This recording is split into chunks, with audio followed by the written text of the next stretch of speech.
Okay. Good morning, everyone. Thank you for coming. Thank you for the one that are connected online. I think the birth of this event started 11 years back when I was working in the south part of Israel. And I got to meet an amazing institution, the Desert Institute, the Jacob Blaustein Desert Research Institute. And since then, I fell in love with this institution, seeing the cutting-edge technologies that are being developed in this place for really impactful, I would say, areas of our life, like water, like biotechnology, agriculture, like energy, etc.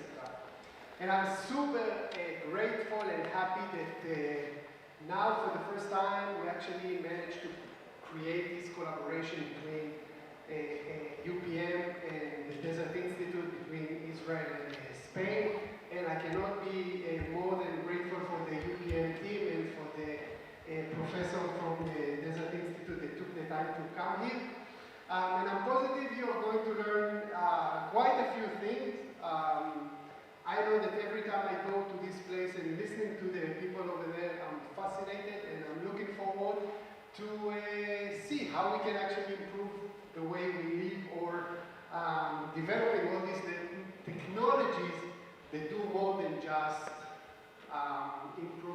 comfort, but really impacting our life.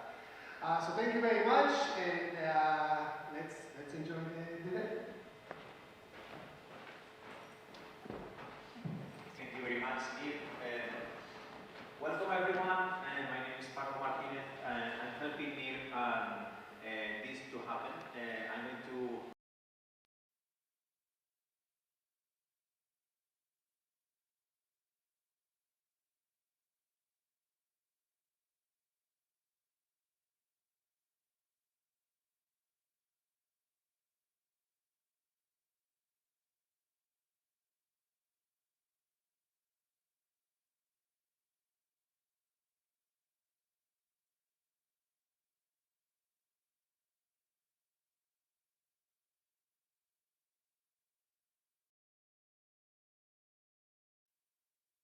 of this seminar, how can we use water or reuse water to water the crops and the fields, and for that we are going to have two researchers that are coming from Israel, and also one researcher that is from here, from UPM.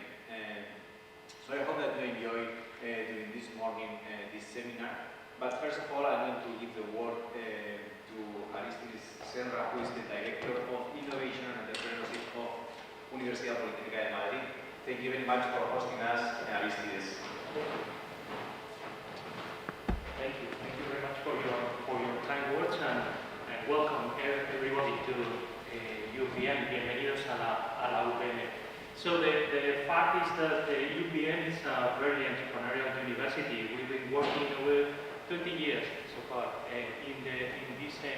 with this entrepreneurial attitude, and this example of collaboration with the Israel Embassy and their collaborators is also an example of this entrepreneurial attitude. I have to say that in the last year, UPM is developing nearly 20 new technology startups every year, and we are tracking also in the last year something like 20 million euros from private investors.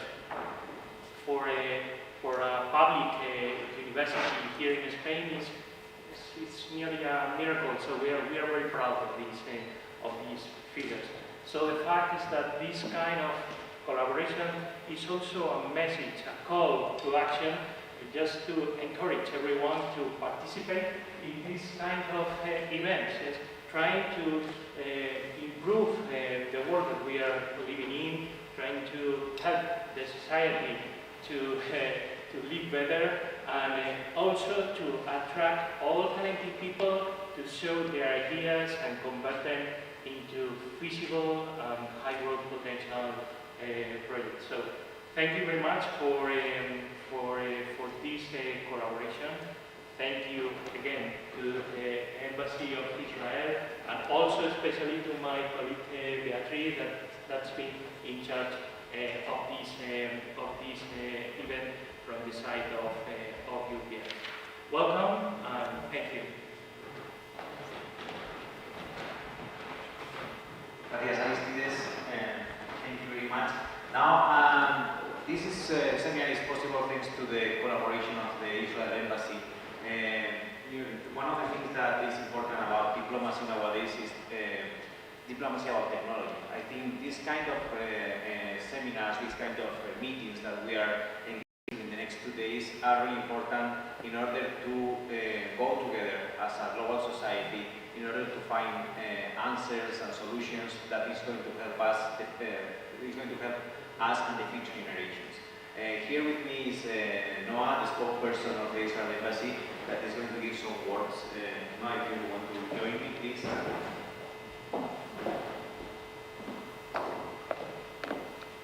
Thank you very much for doing this possible.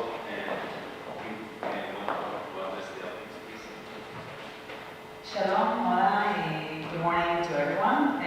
First of all, it's a great honor to collaborate and cooperate with the UPM, and thank you very much for hosting this.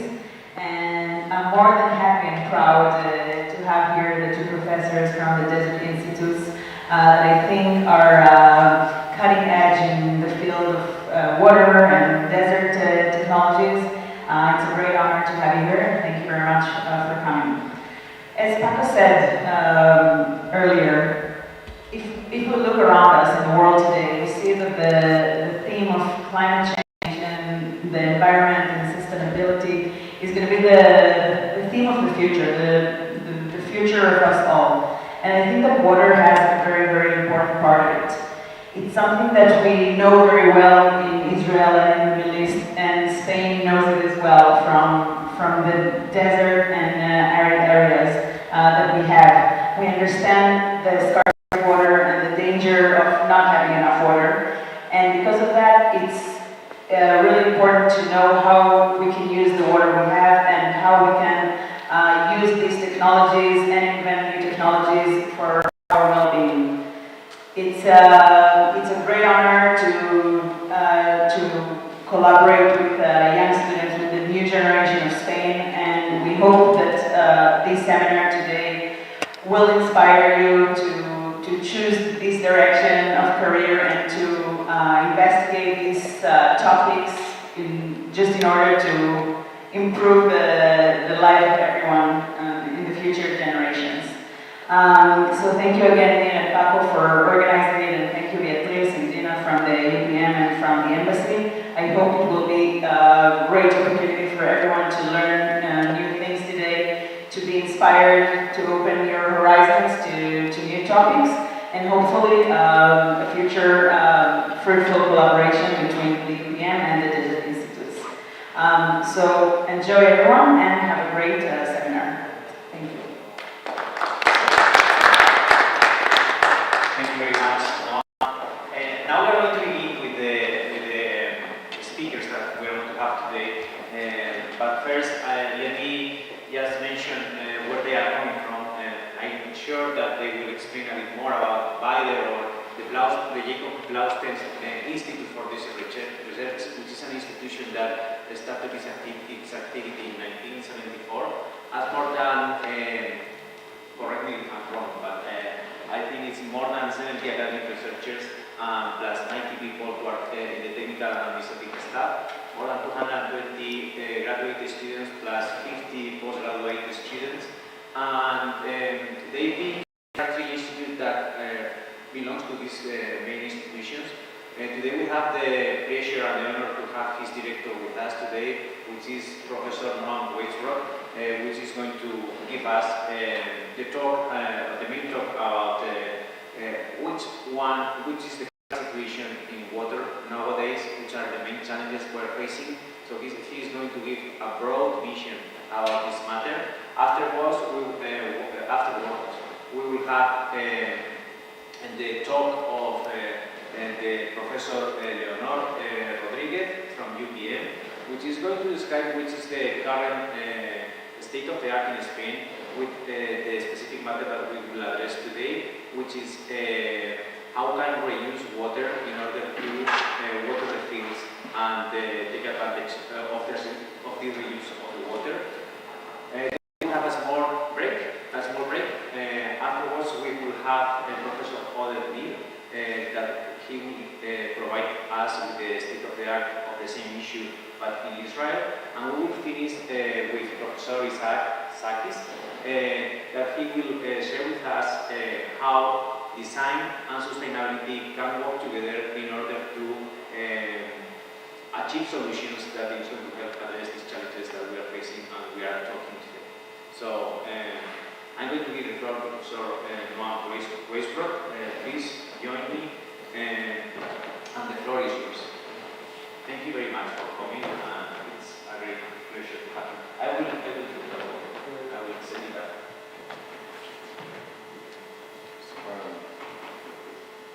Thank you everyone for coming.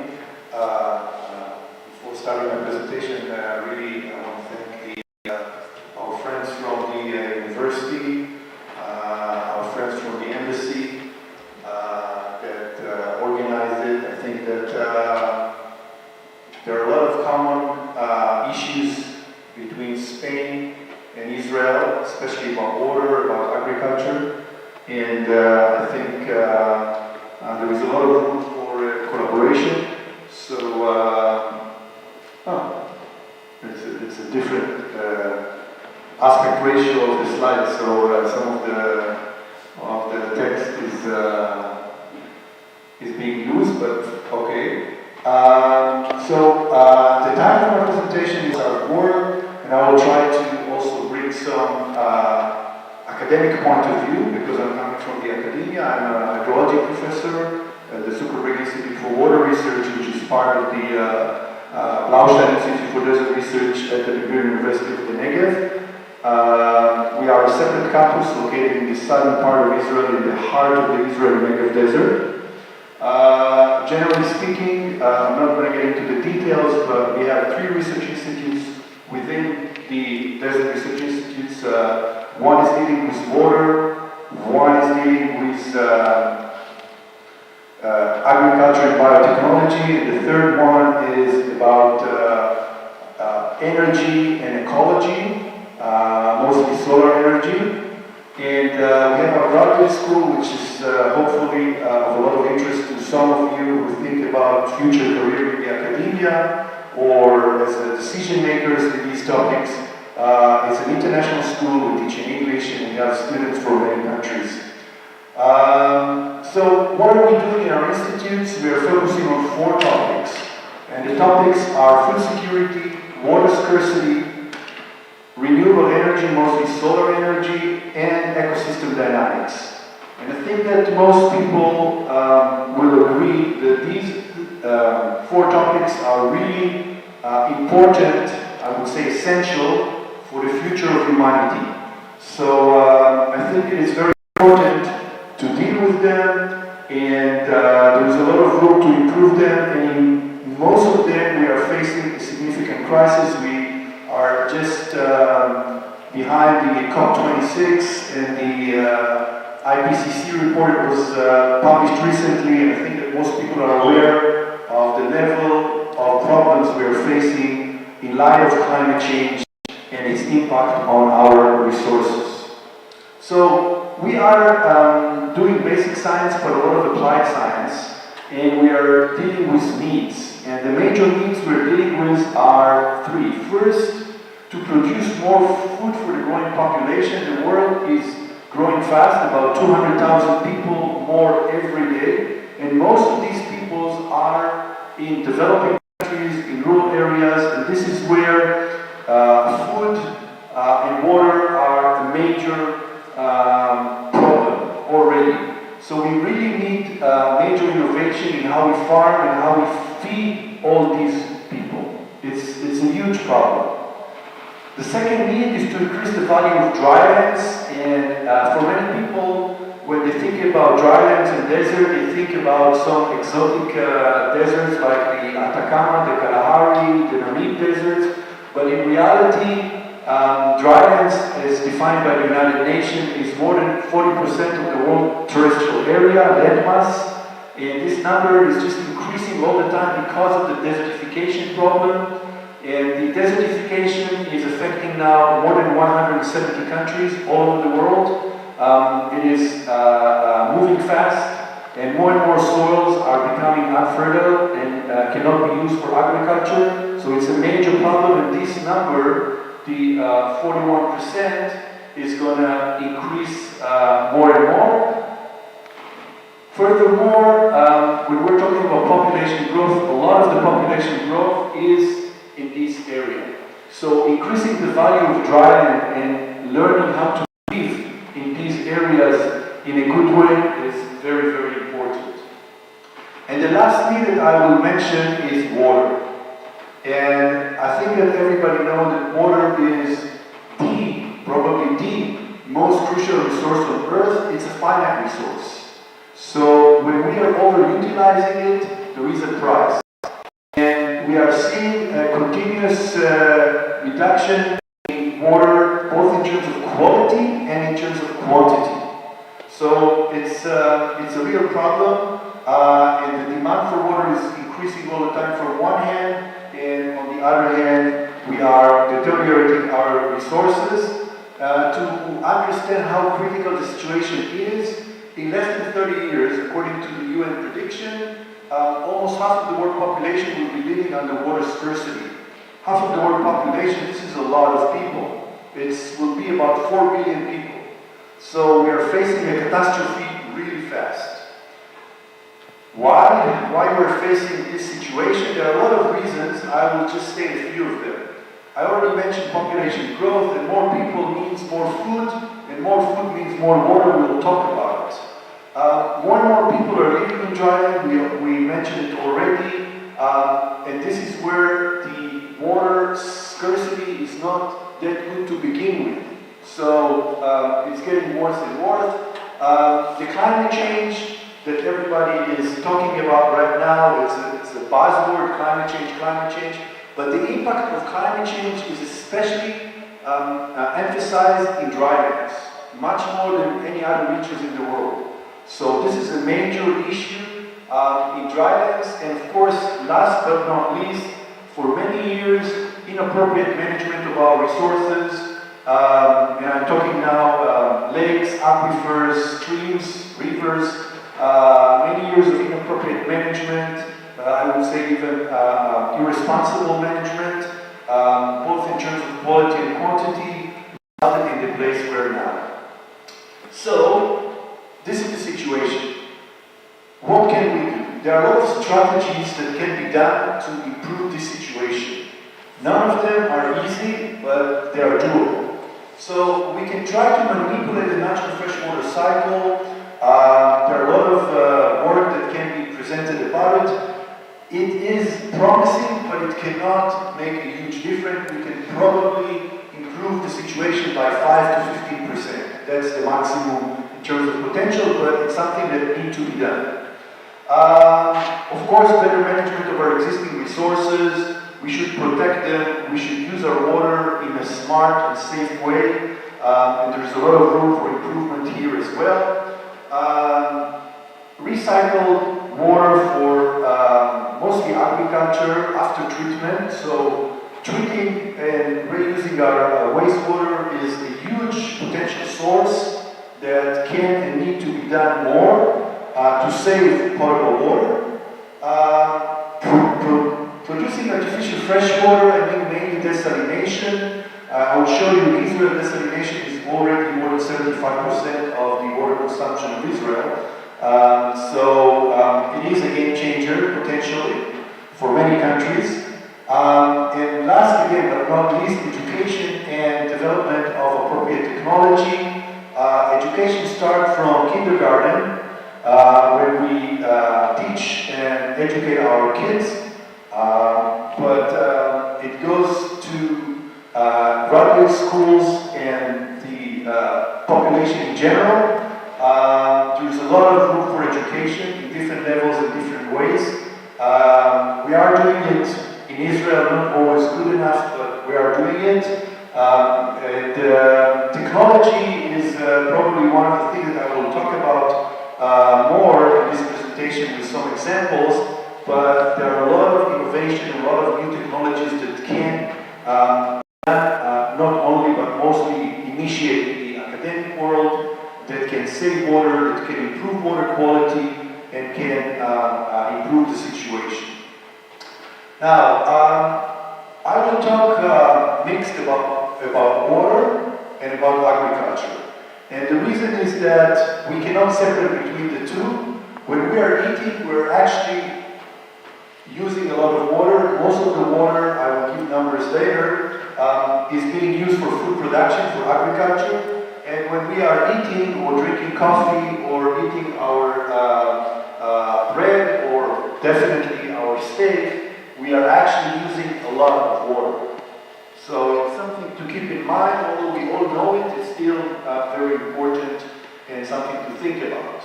So it's really different between countries.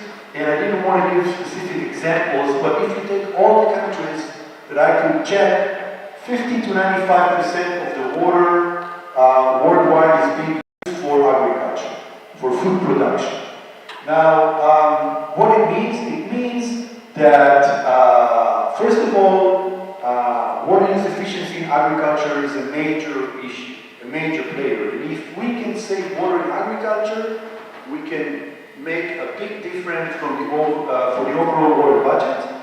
And second, that food and water securities are practically two sides of the same coin. It's the same thing. We cannot really separate between them.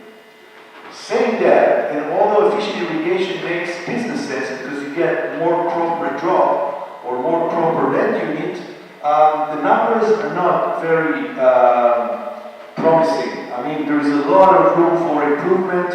In most countries, we are still not using efficient irrigation enough.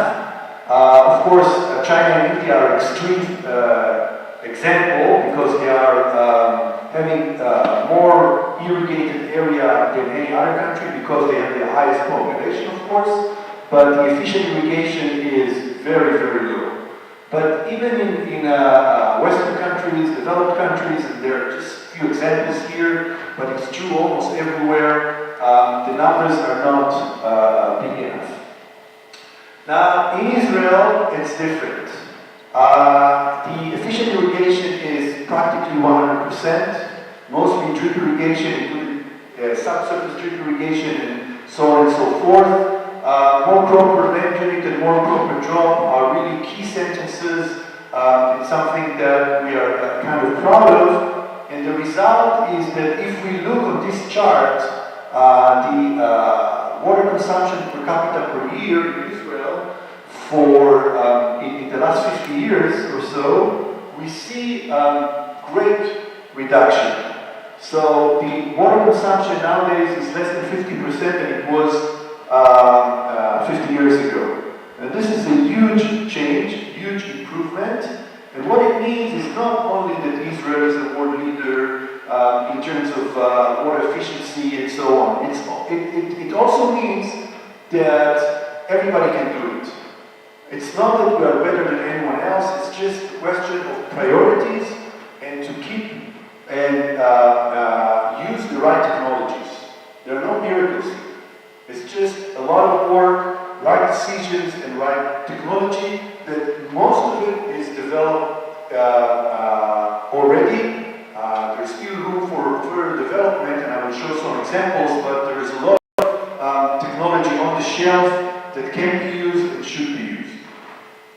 Now to some examples. This is every time that there is BIDR, which is the Blaustein Institute for Desert Research, it means that this is research that is being done at our institutes. We are in the middle of the Israeli Negev desert, and making the desert bloom is very important for us. And our Agricultural Institute is working a lot on improvement of, for example, irrigation system and softwares. I don't know if it's going to work. Let's see.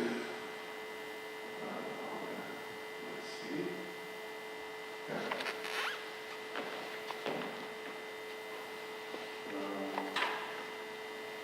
It's not going to work, I think. Pardon me. There's a movie here.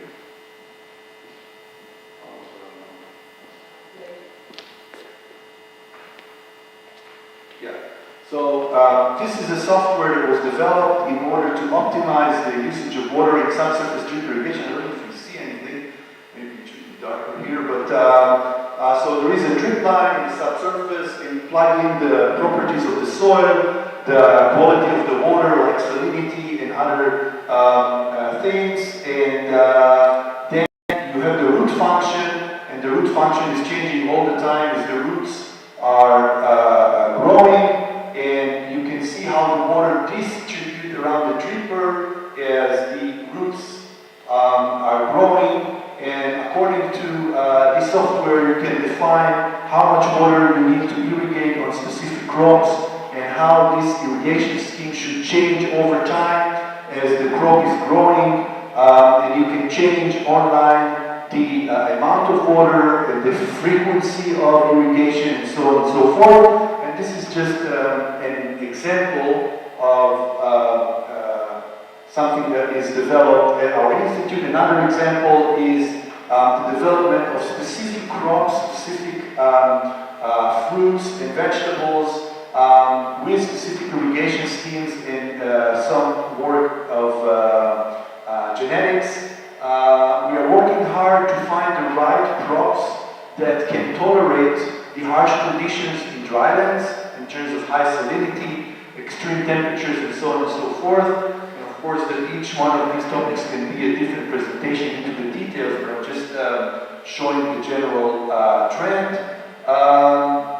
Another example is that the Negev Desert in Israel became the wine country.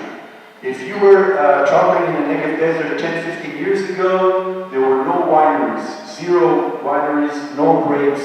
Now it's all over the place. Our research brought us to a situation that we know how to grow grapes and make outstanding wine in the desert. We are working a lot with farmers, not only in Israel, but also in southern Italy and in France. A lot of research in field scale and lab scale. Again, I'm not getting into the details. Each one of these topics could be a separate presentation, of course, but desert viticulture became a major issue and a major development in our region.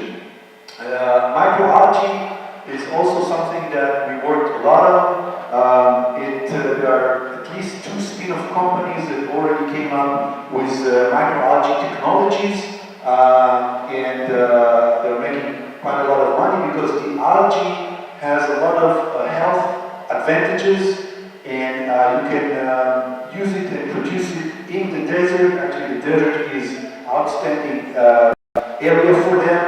Again, I'm not getting into the details. Now, let's back to water. If this presentation was given, say, 20, 25 years back, and we were talking about water shortage, water problems, we were probably thinking only about the developing world. We were thinking about villages in Africa, or villages in Central America, or and so on and so forth. But nowadays, I think that you know that quite well in Spain as well. We have water problems everywhere. This is just an example of the United States, where they had 6 years in a row of drought, and all the western part of the United States was in a huge problem, and they did very extreme measures. They didn't have any other choice in terms of water. So having money and not having water really has become a common problem. But saying that, we need to remember that the problems in the developing countries are still severe, and something that if you're not experienced that you can't really understand. I think that you don't need to be an hydrology professor or a physician to say that if you drink this water, or this water like this lady is fetching this water to, your likelihood to be sick is really high, and indeed more than 1 million kids are dying every year in the developing world from water-related disease. So it's still a huge problem even in 2021. And it's something we have to deal with. Another example from our institute, this is an area in southern Zambia where the nutrition was purely cassava, I don't know if you know cassava, and corn. That's it. And what we did there is we introduced them with low pressure drip irrigation. Obviously they had no clue what drip irrigation is. And we helped them to create a community garden of vegetables. So suddenly, in addition to corn and cassava, they have tomatoes and peppers and so on and so forth. So this is really a game changer in terms of nutrition. And this is something that we can and we should do. Another example from our institute is the development of off-grid wastewater treatment systems. There are a lot of work about wastewater treatment in cities, in towns, but there are some people, some farms, some small villages that are off-grid, and we need to help them as well, and we can develop tailor-made wastewater treatment systems that are simple, robust, and with high efficiency. This is, again, something that we do. Another example is the development of off-grid sustainable aquaponic systems with fish, and the water from the fish tank, you have to replace the water in the fish tank quite often. Instead of dropping them into the environment, which is the problem, you are reusing them for irrigation, you are extracting the nutrients, creating biogas, and eventually you end up with a system that has zero liquid charge to the environment. So this is again a nice development. Another example is human waste. It's something that we don't like to talk about. People kind of keep it inside. It's not something that we want to deal with and talk about, but the world has a big problem with it. And one of the solutions that we are developing is hydrothermal carbonization, where we can take human waste and create hydrochar that can be used as a fertilizer, and it's very good in process in terms of energy. And we also develop a system that can do it with the solar energy, so it can be done often in villages and so on and so forth. Again, this is really, on a nutshell, just some examples.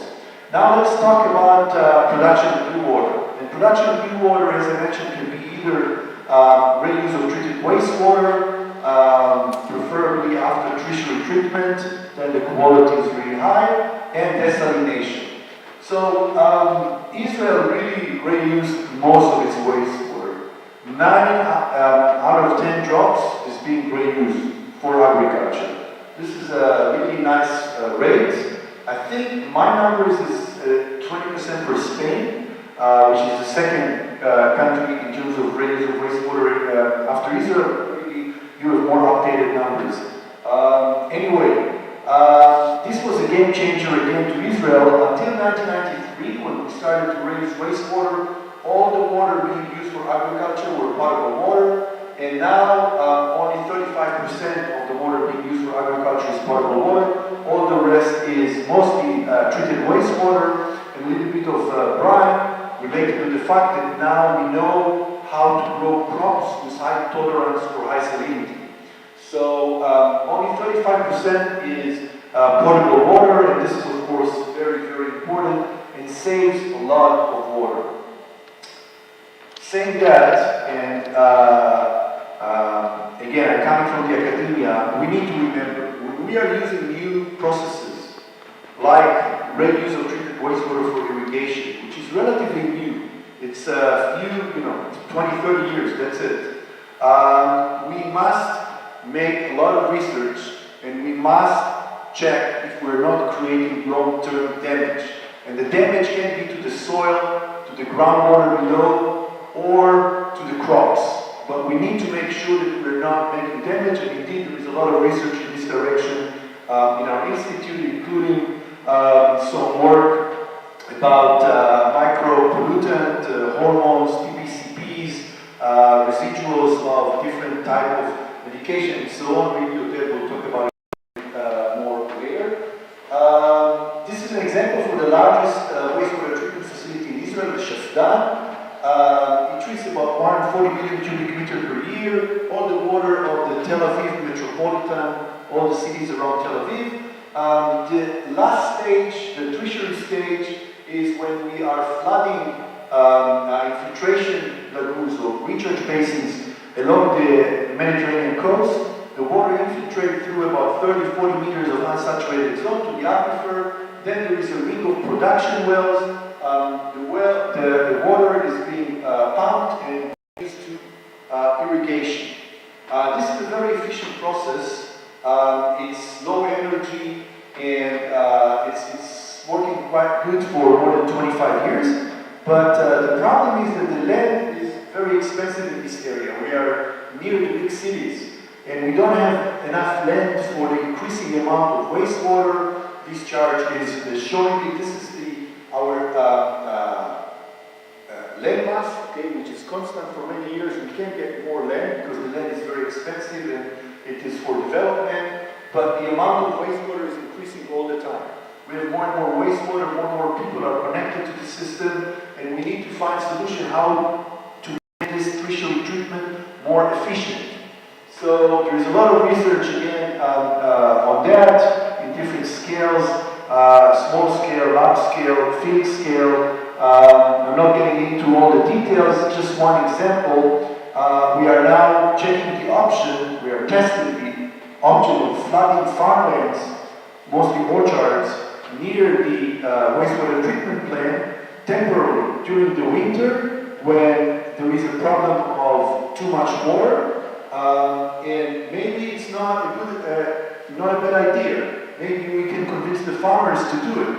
So we are doing research on that. We have some experimental plots that we're flooding and checking a lot of parameters below the trees. We're checking parameters of the trees themselves, of the fruits, and we are also checking the potential. And we see that the land that is available for flooding is about 15 times more than the land of all the sump ponds themselves, only around the treatment plant. So this is another interesting research direction. A little bit about desalination. This is all the cover page of the Time magazine. You don't have to be a fish to drink seawater. In Israel, desalination started in 2005. Before that, you had to be a fish if you wanted to drink seawater. And now we are desalinating 75% of our potable water is from desalination, about 700 million cubic meter per year. And there are now 2 new desalination plants that are under construction. And in 10 years, we will desalinate about 1 billion cubic meter per year.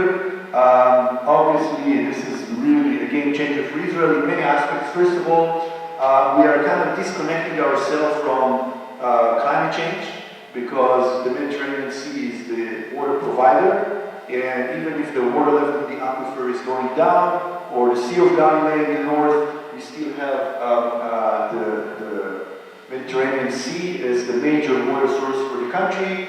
We can also provide more water to our neighbors. There is just recently a new agreement that was signed to provide more water to Jordan. And Jordan is really dry country, suffer from huge problems of water. And with the desalination, we can help them and provide them more water. Now, the desalination, I'm not sure that Oded will talk about desalination, will not, but there are a lot of stages in desalination. We are all aware of the reverse osmosis. This is the main process with the membranes, but there are pre- and post-treatment stages, and each one of these stages can be improved, can be more efficient, and there's a lot of research at our institutes to make it. It means a lot of money, a lot of energy. We are also looking on the environment because the discharge from the desalination is going back to the ocean. So there is a question, what is the impact of this discharge on the ocean, on all the cycles? Again, I'm not getting into the details. So membranes and how to minimize biofouling and scaling of membranes is extremely important. Research direction, and there are some very, very nice patents and new membranes from this research. We are checking the salinity around the desalination plant, making kind of a survey and looking into the changes in salinity. We see some impact after 10 years at the bottom of the ocean around the desalination plant, about up to 10%. We are now exploring what it means and what is the actual impact and how to minimize it, and there are already some ideas and some solutions how to prevent it. Some other development, for example, early warning system that was developed at our institute that can tell us when the contaminants are moving from land surface to the aquifers. Before they reach the aquifers, it can go up to 50, 60 meters deep. And for example, I know that also in Spain there are some issues of high nitrate concentration in aquifers. This can track the situation before it reaches the water table, before we create the contamination.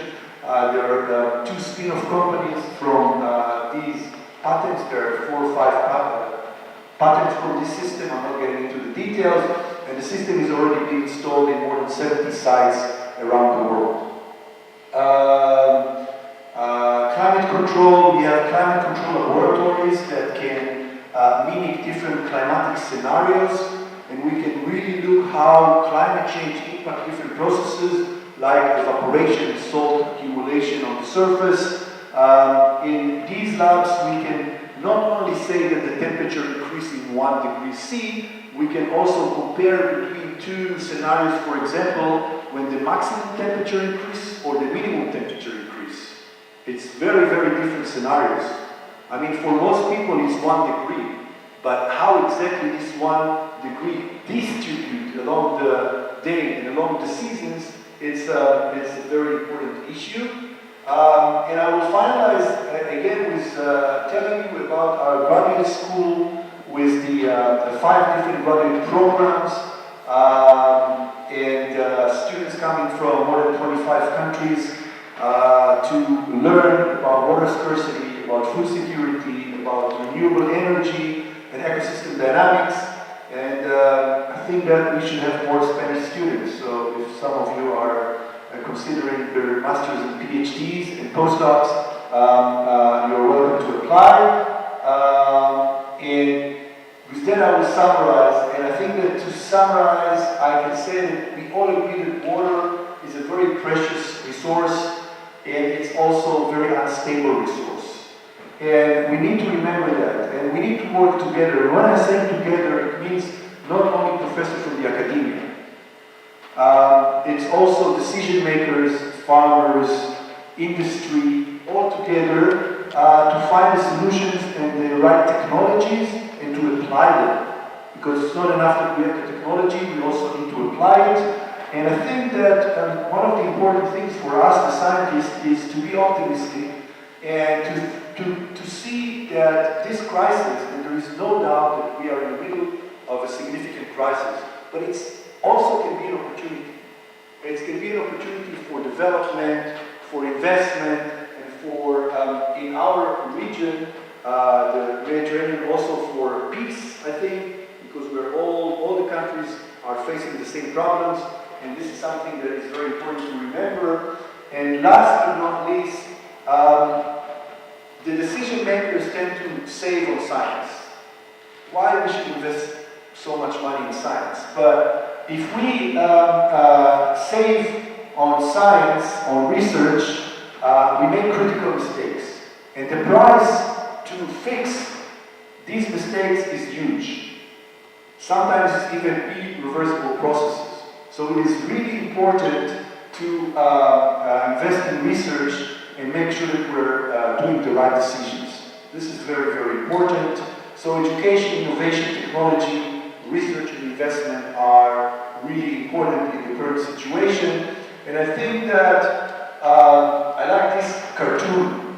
And what we are trying to do is that in 5 years we won't say that everything will be the same just 5 years later. We want to make it different. We want to create a different situation. And I think that the young generation in universities, these are the right people to do it. So instead, I will thank you, and again, all the people that were involved, I really appreciate the opportunity to come here and speak, and thank you.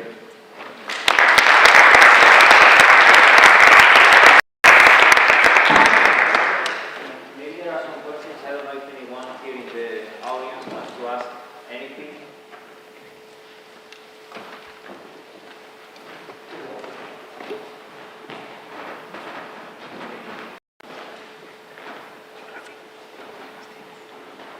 Thank you, Professor Weisbord. I don't know if I pronounce well.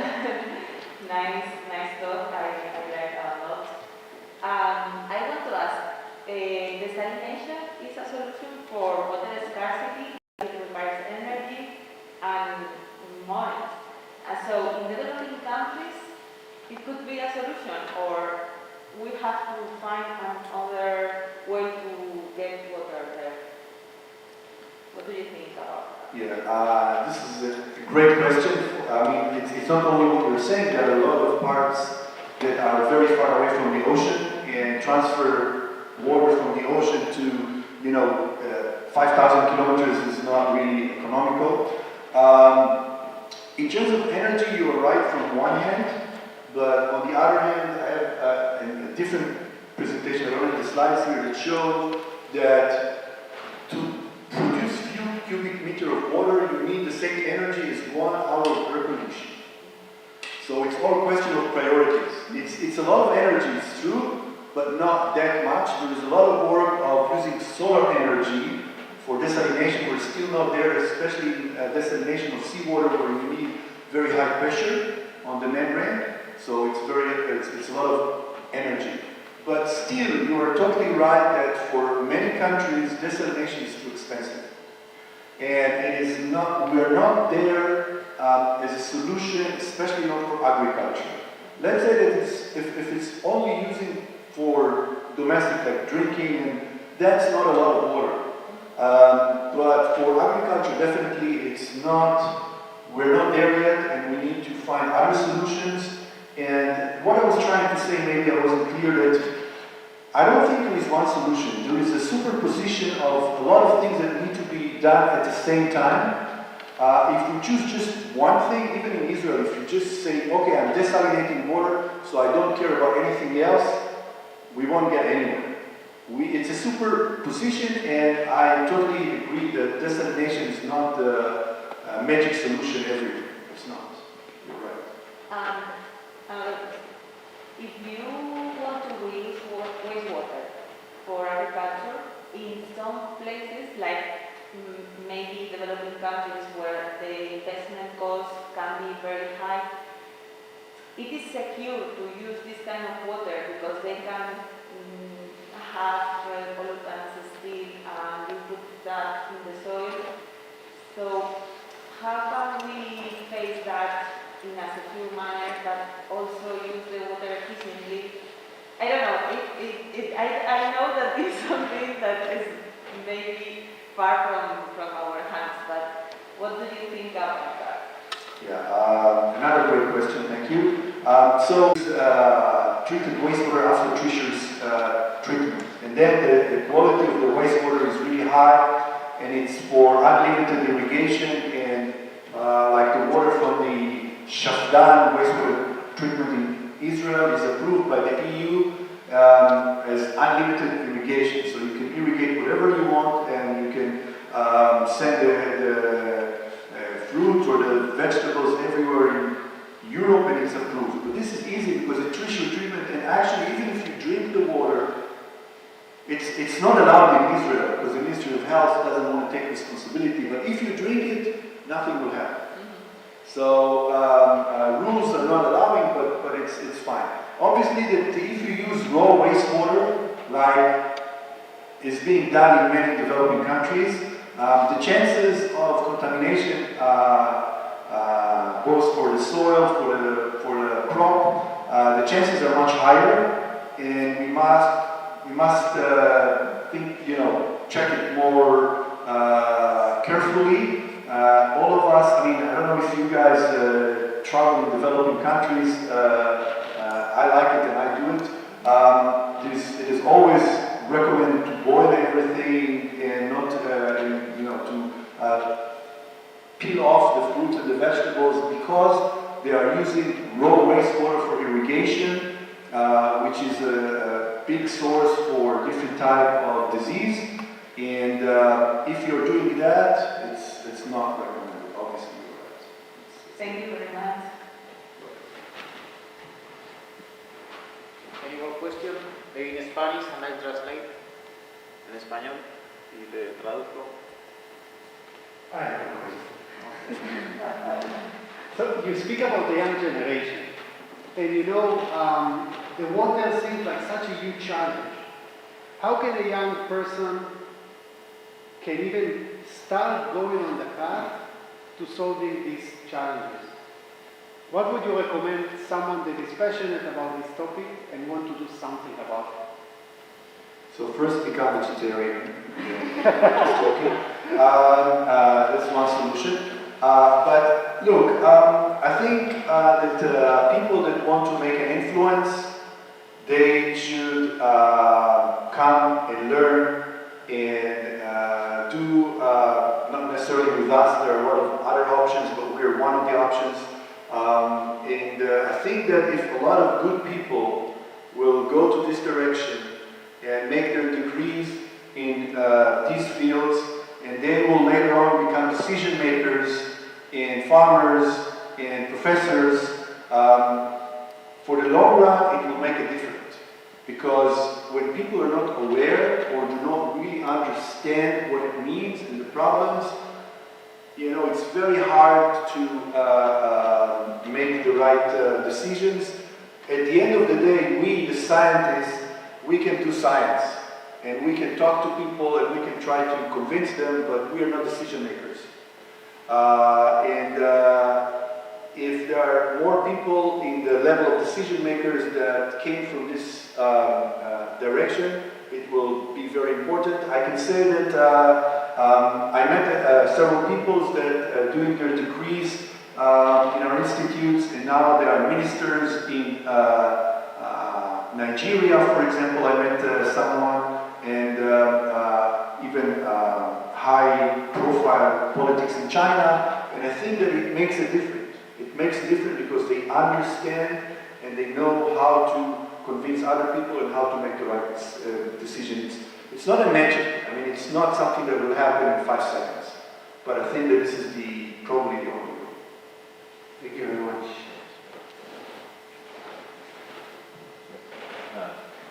Of course, I don't know if this is the case of Israel, but in the case of strong rainfall, torrential rain,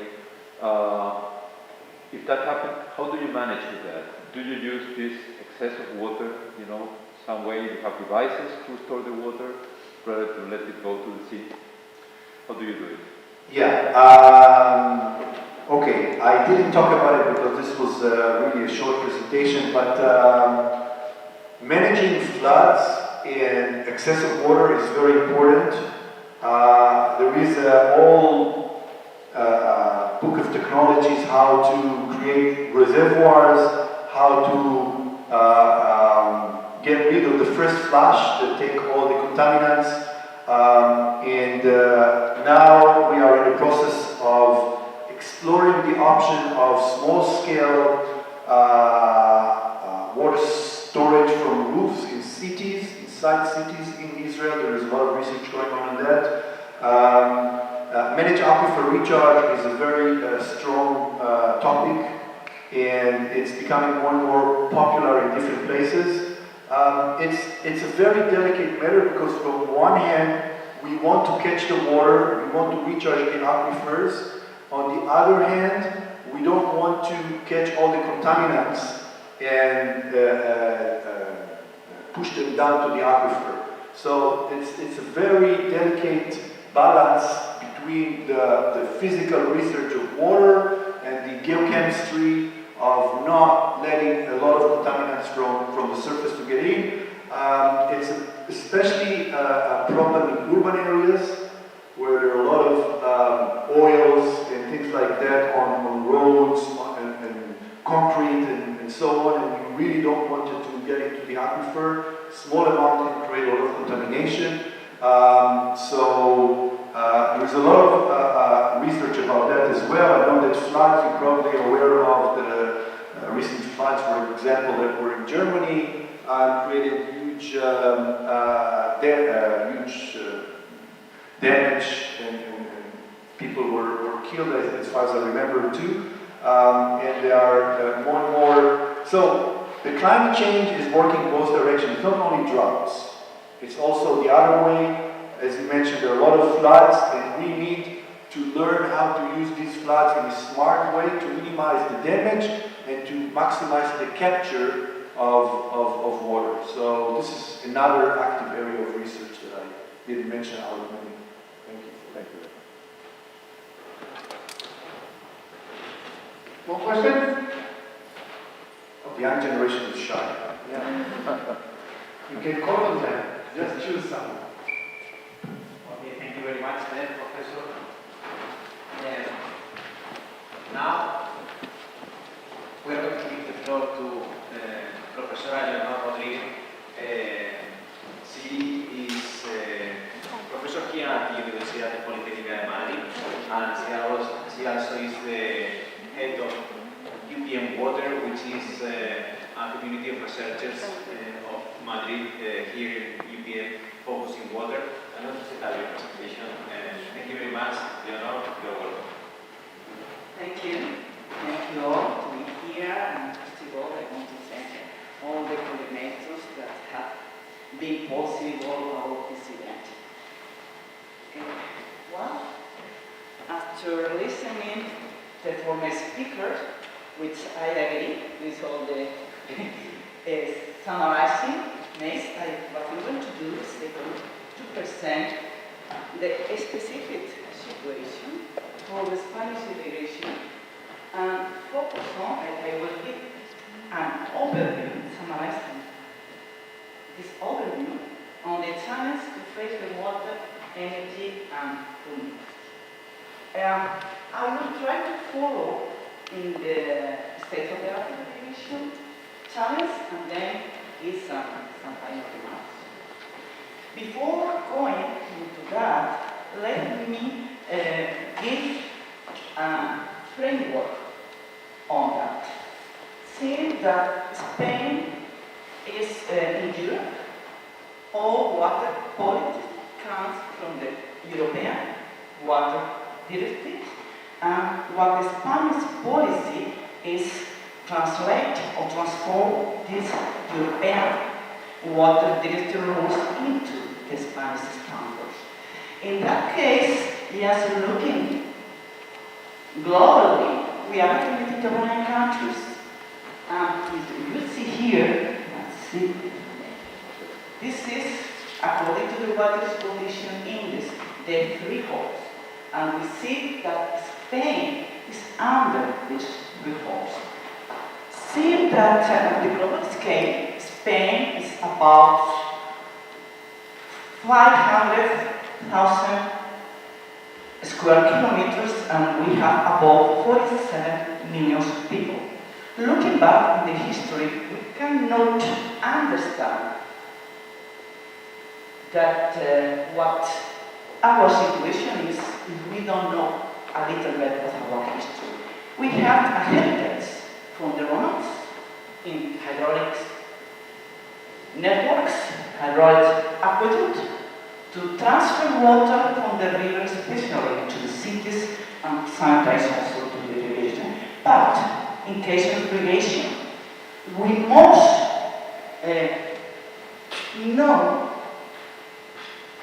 or we have learned most from the other people who stayed in the southern Spain for more than 400 years and developed irrigations, traditional irrigation, surface irrigation on that area. So, what has happened since then? I will say that nothing more till let's say the 18th century. The 18th century Spain was an agricultural country. The sector who was moving the country was agriculture, and we had a very diverse geophysical situation. The northern part of Spain, the precipitation is high, while at the contrary, the southern part and the eastern coast is not. But the agriculture was on the southwest, southeast, not in the middle. So we have droughts. We have, since then, 10 years, 20 years, it was a big drought. So what is happening is it was a big movement to move forward, not in industry, but in agriculture.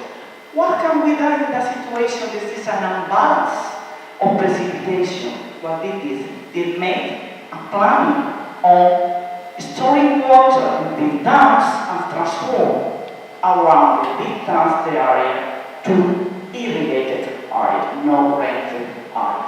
It was starting in the 18th century, but we also changed the water law and transformed it into a public domain body. We also created the river basin authorities to give them the support to plan, control, and maintain the basin, because the basin was and is actually a scale to manage water resources.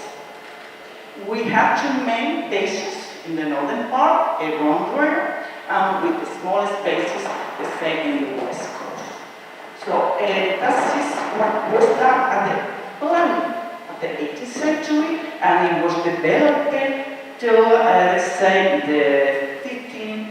around 50, 70 years later. In between what we have political conflicts. We have civil war and different monarchy, republic, but still, the idea was, let's say, one of the pioneers for Joaquin Costa developed a hydraulic policy, developed the idea that we have to move doing this water infrastructure to balance the unbalancing of natural hydrology in Spain. So, one of these bits was the transfer of water from one of the basins to the other. It was finished in 1970, and there is still a problem with this transfer of water. It was the main transfer. So just, that is another question. People who is using water in Spain, they need water rights, as I said. The water is a public domain, not only under the land. You cannot access to the source of the water unless you have a water right for that. And every irrigator must belong to irrigation districts. All the water in Spain is managed through irrigation districts. And we have just finally Spanish water committee, who is the highest rank to solve all the water problems in Spain in case that the water basin authority cannot address. And that's summarizing our history brief. The water policy in Spain has enforced increasing water supply instead of focusing on water management. So in this recent article, looking through this big data, almost 80 years, how water has been withdrawn. What we have seen is the irrigated areas have triplets and water restrictions doubles. Looking at the end of the last century, the irrigation demanded was this amount, and irrigation demands 80% of the total restriction. While now, just recently, we have reduced the volume allocated to agriculture, irrigated agriculture, and we also have reduced we have increases the efficiency for that. So we have reduced water losses in order to achieve that, because we have increased water efficiency and because we have been applied what we call deficit irrigation. We have not given all the water that the crop requires. What can we address that just in this century? Because, just looking back at the history, I don't know if you're, for sure you are not calling out. In the last decade of the last century, say between 1991 and 1990, it was a really big drop. It was a risk also for human consumption in the big city. So that was the start of the plan for modernization of irrigation. What at this extent, the government says, so how much water we have in Spain? Do we know that? We barely know that at that moment. So they are starting with a methodology, the same for all the bases, to know how much water we have, how much was the water for each water uses. Agriculture, industry, human consumption, and other sources. So in that case, parallel, because of the water demand for irrigation was over 80%, they decided to develop what we call a plan for modernization of irrigation. What was focused at that time was starting at the end of the 19th century, the 20th century, at the end of the last decade, around 20,000, more or less. The objective was save water. Agriculture has to save water. Just keep it in mind that saving water. So they subsidized irrigation network and got with equipment. This subsidization was paid, except depending on the areas, 50%, 60% for the regional and national governments, and the rest was paid by the farmers for, let's say, very nice loans. Invested 5,000 million of this network agriculture with the aim of saving water and keeping on that, and transforming 1.7 million hectares. Why? At that time, agriculture was demanding so much water because, as I said, we came from the Middle Ages. We had still the traditional surface water, especially irrigation was in the south, and that's irrigation methods that not consume energy, but they need more water than the same person irrigation method. And what happened at that time also with the plan of modernization irrigation? We had the north central Spain that is depopulated. People have been moving through toward the coastal. What was thinking on that area that they had water and basins? Yes, developed irrigation district with the idea of keeping rural population in place. It's not that's the other issue, that they say the produce, the commodity we will produce there, we can be competitive with the one in the southern areas. They are horticultural products, they can sell it to the international markets, and the income they get, these farmers from the south will be higher than the people from the northern central, but the priority on that area, north central Spain, with this new irrigation district was to keep population, rural population, and what does we see the certificate? We have the reservoir, and after the reservoir we have the pumping station, and in that case this is a sprinkler irrigation. We have the other models that they are taking the water from the well, and we have also the traditional surface drip irrigation.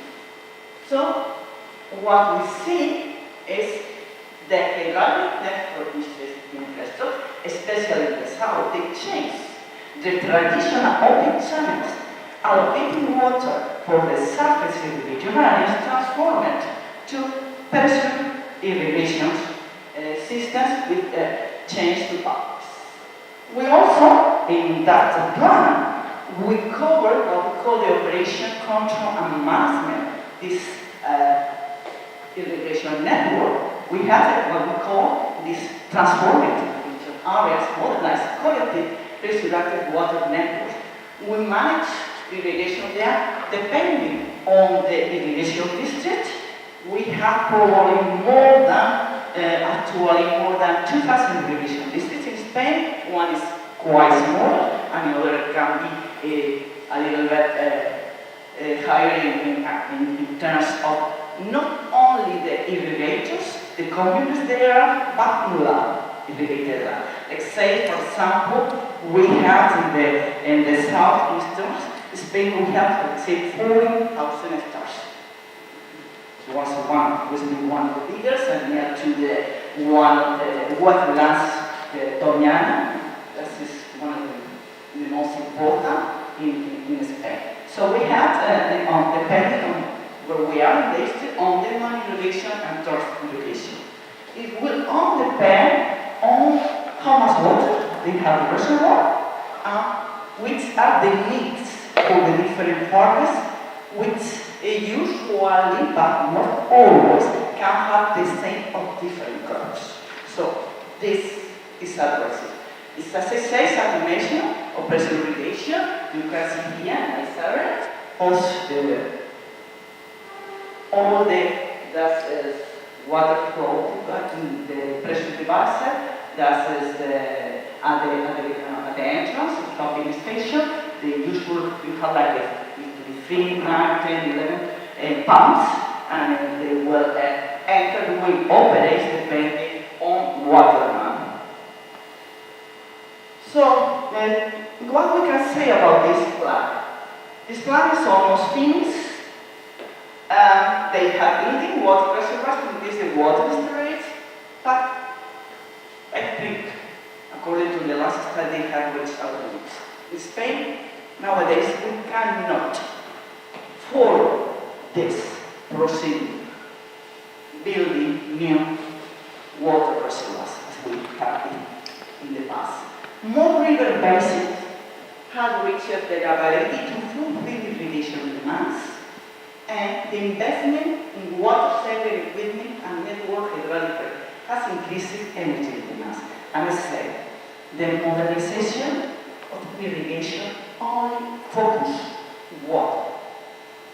But if we move into traditional irrigation, no energy, towards pressure irrigation with pumps, you need energy. And that's the key issue. It's one of the key issues in today's irrigation in Spain. As just the picture you see before year 2000, the surface irrigation was 49% now as reduction. And this reduction gas has been increasing the drip irrigation. Either surface modes is surface irrigation, unless the surface irrigation. Wow, we have sprinklers have it, we have solid set sprinkler or center barrel sprinkler have changed to mass, as we say, but the transformations made from traditional irrigation surface irrigation into the drip irrigation. Well, this is a recently study on the States in the last 70 years on water withdrawal. And also they have looked at the returns. Now I want to make a point. I was talking about irrigation district. Irrigation districts belong to a river basin. So we have to change the scale according to hydrology. We have to look at the picture of a global scale of basin, river basin. So what we have seen is that the overall irrigation efficiency, we have increased it. The water demands around 204 that we have in 204 also a bit dropped there, reduces. But what we have in this study, the water consumption, and that means water for evapotranspiration, that means to fulfill water requirements have increased. How come with that? It's because we release that time, even though the irrigation systems has been more efficient management, they can save water, but the increase in irrigation areas has been doing slowly, has been increasing in the last century 1.2% from the beginning. So that in terms of water consumption has been a little bit. So what happened with water returns? The water returns have reduced, and that it has a consequences, yes.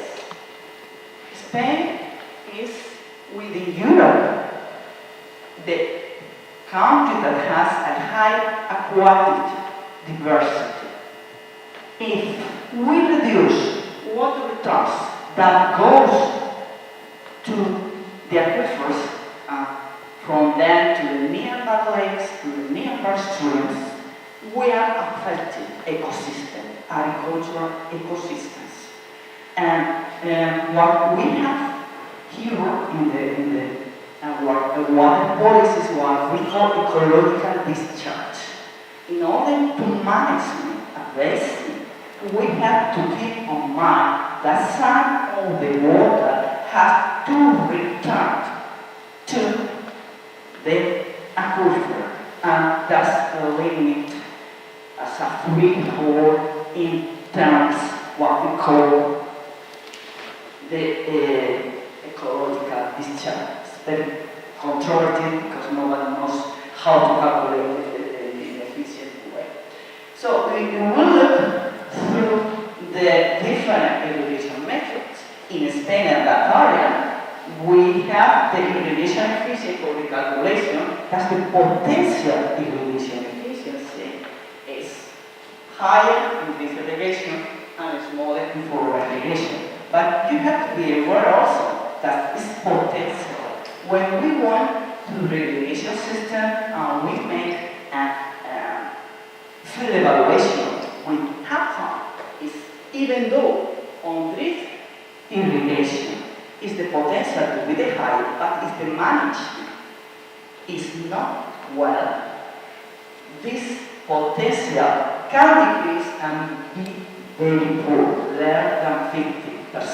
Otherwise, if you go to the surface support irrigation and you make that evaluation, if the area is nicely management, you can get a nice irrigation efficiency. I wouldn't say it can be as high as 90, but the point I want to make is the management of irrigation makes a substantial difference in terms of irrigation efficiency.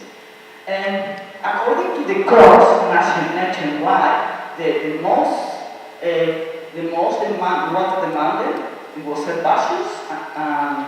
They say olive grove and vineyards is only 8%. Why? Because this last one, they usually go over deficit irrigation. So, if we see the evolution of water demand and consuming energy along this period, we can see in 3 different periods, and according to that, we can hold what we say basin sustainability. That means that basins, the overall basins in Spain, cannot hold water demands for agriculture, no more. So what happened after 2004, they have been using non-conventional water sources. When the former professor said, let's say, desalination and wastewater, treated wastewater after that. And what I've seen that after these 2-4, the water, the traditional water, doesn't move much, but the energy goes up. Why? Because desalination and all those treatments need energy. Since the farms invest, there are some irrigation districts in southeastern Spain, they are using desalination water. Only desalination water. And they are in the southwest, Murcia and Almeria, they are using the treated wastewater. I want to also say that here in Madrid municipality, all the gardens, all park gardens and green area are irrigated when wastewater treatment. Madrid municipality have a network for wastewater, treated wastewater irrigation. And if everyone of you want to have a nice use of that, you have to go and ask for the water rights for that, and they join, they connect this kind of cycle irrigation network or wastewater, treated wastewater in our use. So that's for at in Madrid. We are using that. But for agriculture, that's the data I was showing here, that we see that what happened at the point of energy. So let's look at more into detail on alternative waters. They say they are located in the Mediterranean coast. Why? Because as I said at the beginning, these are the ones that have more tradition for agriculture. They have the sun, they have the greenhouses, they have all the technology for television, they have the product, they can sell it, so the profit for the farmers are the highest on them. And the point is they don't have water availability. Water availability is restricted, and also problem the overexploitation of agriculture, so that they go for desalination water resources in the south. And you will look at that's how the change in energy had increased. Let's say all water resources with the solid line and the conventional water resources with the broken line. So you see the difference in the last 7 years as the line increases because they use all that. So in 2017, the decline of water uses 1.45% of the total irrigation water, and the energy consumed was 14%. Talking about irrigation data. And the desalination water that year increases 0.95%, and the energy consumed was 22%.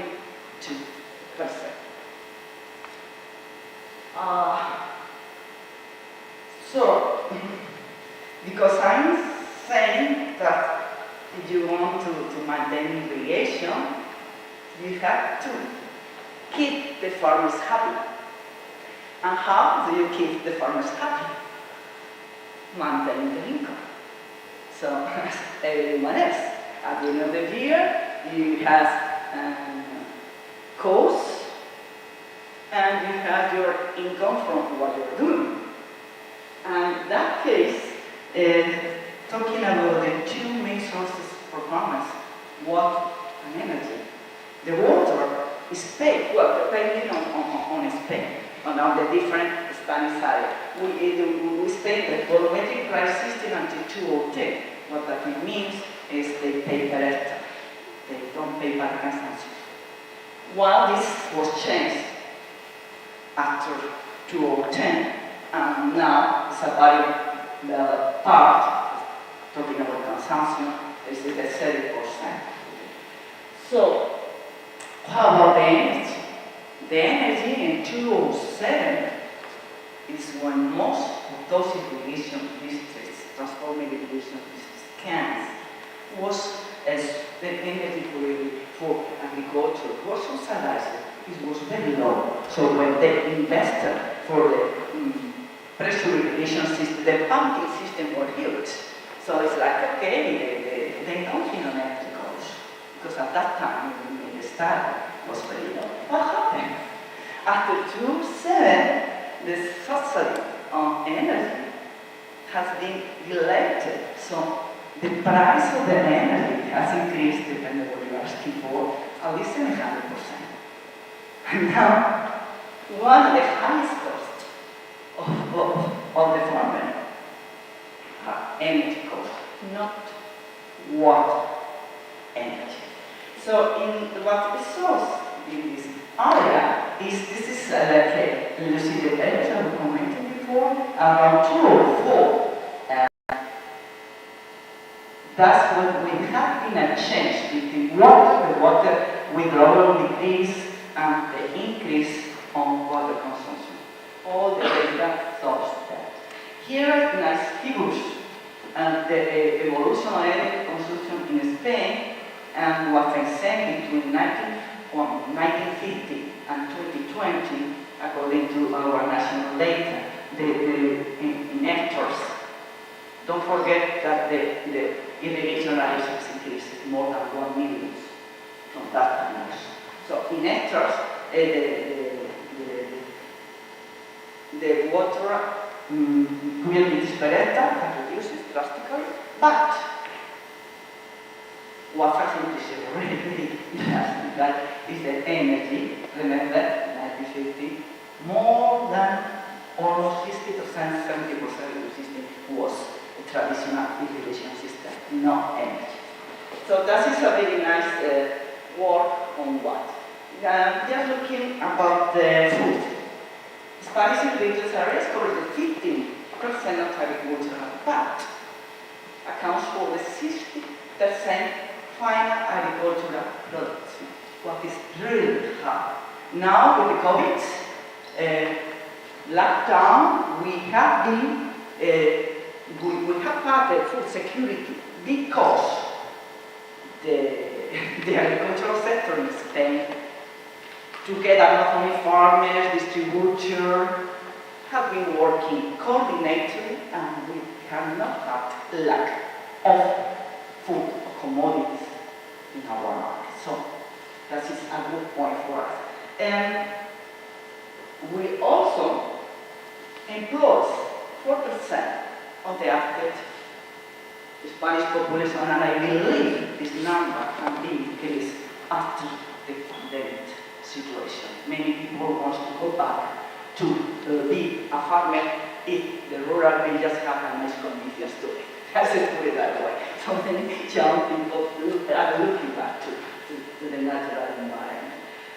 So let's, as I said, the southern Mediterranean irrigated agriculture uses the 85% of the groundwater in Spain, 88% desalination and reclaimed water, and 61% of the Spanish side water. And among that, 92% on that area, in that area, mostly drip irrigation. So how about contamination? Well, in this map, you see the basins in Spain, the river basins. We have 340 water bodies. Half of them have some issues with quantity, water quantity, or quality. Over-exploitation affects, let's say, over 400 hectares of irrigation, and 58% of the coastal aquifers suffers for some intrusion. What does it mean? Mismanagement of water resources on the basin. That's what it highlights. And we can, therefore, we're losing the diversity in our river ecosystem. And the Water Framework Directive are related to ecosystems too. And we can have a big benefit for not, because states have been obliged to follow this legislation, and we are going to be penalized for that. Well, yes, I'm going to finish to show the picture of the energy consumption in Spain, because the energy is a big issue. Well, let's say, one of the I don't know well about Israel, haven't talked about the energy, so you can complement your mission within the Spanish irrigation. Well, most of the annual consumption of irrigation, energy, in Spain is between May and September, is when irrigation takes place. The other one. What happened? Well, we have a nice electrical companies. You have to make a contract with them. They have a tariff. And one of the nicest things is that the irrigators, as well as the household, are paying even if not consumed, because we have a power term that is fixed, and we have to pay every month for that. So the estimation of the consumption is being 0.3 and 0.4 kilowatts per hour per cubic meter, depending on irrigation systems and overexploitation, and it can reach 4 kilowatts per hour square meter in desalination water. Sustainability of the agricultural sector in Spain depends on improving energy efficiency and reducing its cost. Also on having water. But this is nowadays, as long as we don't have a big drought again, the main concern of the farmers. What are the challenges? Climate change, increased water scarcity and current water requirements, less available and easily accessible water resources used here is where I can see the use of non-conventional water resources face the water debt. Most of the water issues come from the mismanagement of water resources and the difference among water policies which impact on water conservation. The development, as can be highlighted also from the former speaker, between water scarcity uses and natural organisms shall be posed. This is still a key issue in Spain, even though we are a nice coordination. Still, we have to integrate that more than ever in order to reach most integration approach for the management of water. The challenge concerning efficient water management coming out from technical, methodological, capacity building. Don't forget that. We have technology, available technology. We have manufacturers, big manufacturers companies, but sometimes when you go to the field, to see the irrigation business, and they don't have the technicians to manage these automatic irrigation. So even though in Spain we have an advisory water irrigation advisory water, and they sell how much water they apply, how much fertilizer and so forth, still this coordination, at least the perception of the farmers is not very good. And we have to get into the farmers. If we don't get into the farmers, at least in Spain, the agriculture sector is in risk in the near future. Developing the water directive, we already have water directive. The point is how to apply, how to accept the directive and to follow this directive. We have the directive, but in the field, sometimes they don't follow these directives and they are not controlled. They are controlled organizations, institutions, but they don't look at that in detail. So, what do we have to improve? Well, at least in Spain, we have a nice reporting and monitoring. We have points to water station and points to control the runoff discharge, to monitor the ground water table, several points, but still online also we still have to move. And in particular for wastewater management, we have done this very nicely, but still there are some small areas that they don't have the wastewater facilities. We have to focus on improve the security of water availability. This is a consumption, secure water and quality. As the Southern Spain actually, because the quality of the water is not very good, they are mixing water of poor quality with surface water. The poor quality comes from the wells, they are mixing with surface water, which is a nice quality, so they equilibrate quality, balance. Prioritization of water uses. We have some areas we have a main concern, and I mentioned at the beginning we have a main water transfer in Spain, Phosphorus. It was finished, I think, in the last century on the 17th. Okay. It was, the project, it was thinking of conveying 400 cubic hectometers. They haven't done. So the estimations of what this river can allocate to the other river wasn't accurate. What happened now? That the eastern part, Murcia, and all these areas have been developed in this 50 years. The tourism, the agriculture, what happened with the Tajo? No, it's the Madrid today, it's the Madrid. You go down there, they have been no developments.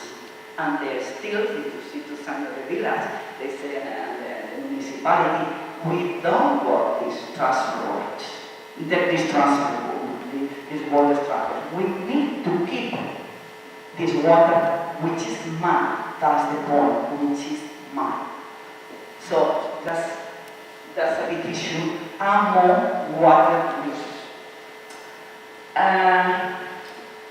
What we can see, okay, of course, we need a sustainable agriculture, maintaining the environment, supporting food productive system to secure production, to feed population, but we need modernization and irrigation system.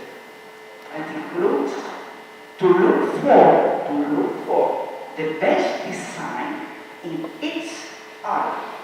At least in Spain, all these transformers, the one more than 1 million of hectares, all the irrigation networks, hydraulic, has been the same. This was one for the other. The question is, does all the areas need the same design? Why don't look in detail to foster what one area can offer? Not only looking into the irrigation design, looking at the product we can sell according to the soil and according to the storage. That's involved several institutions and organizations. Of course, revise policies and strategies, increasing water, use efficiency and water and land productivity, and provision of funds. Those things cannot be done if there is not a strategic plan and funding.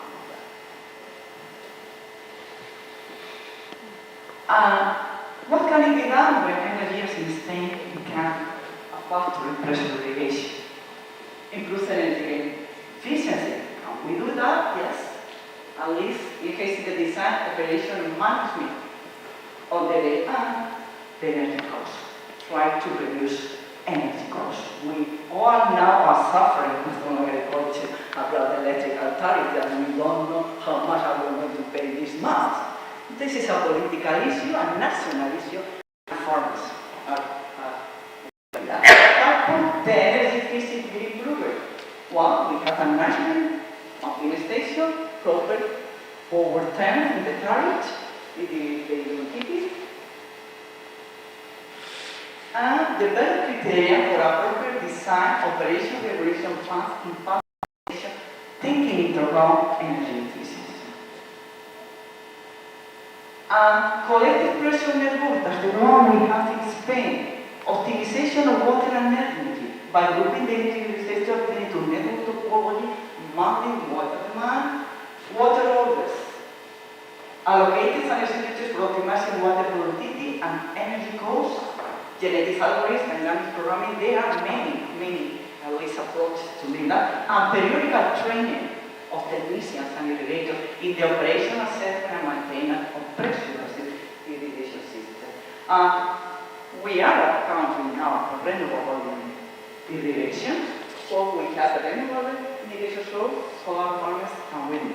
And I know some irrigation business has had this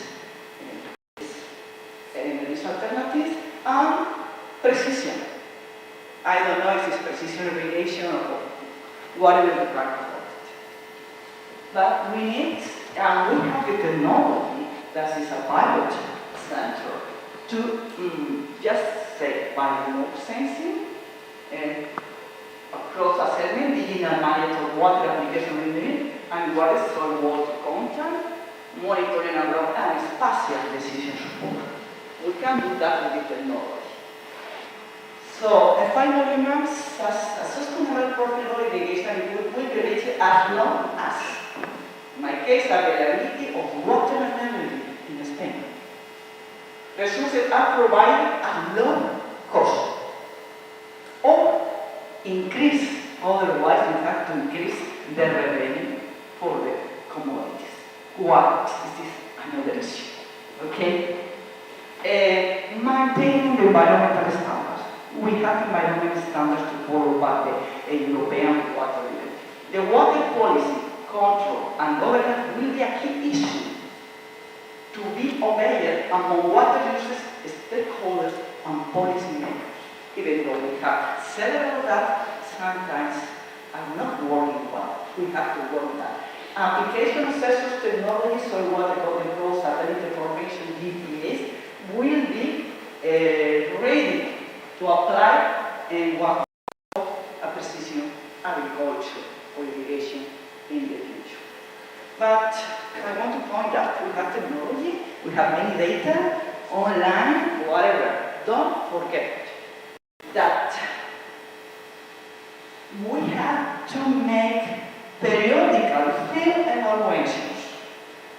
We have to see if the sensors are working properly, if the irrigation systems are having this efficiency. And I want to comment here about the treated wastewater. I am an irrigation, hydraulic irrigation expert. I've been working most of our time with irrigation, surface and subsurface. And what we have seen, at least in the Madrid municipalities and areas, is that they are using this water, the treated water. The efficiency, the field evaluation for the systems dropped drastically. Why? Because this, and we have a very nice standard to use the wastewater irrigation in Spain. It's very restricted standard. But they develop biofilm. They develop biofilm, they cover the discharge orifice or the emitter, so water cannot get down, CCO can be blocked. So that reduces the irrigation efficiency. So be aware of that evaluation, field evaluation is a need in order to do it. That's my last. The future is unknown, but it depends on the present actions, and especially the new generation, the young people who are now in the university or on other fields. The future is us, it's yours. So be aware of water resources, at least in a country, Spain, Israel, Turkey, desert. Then we need people to be aware of that, not only to be aware, to be prepared with the skill, with the formation to address in the different areas all of these issues. Otherwise, the community, the humanity, and we will go to the 22nd century. At least I won't be here. Thank you very much. And that's all.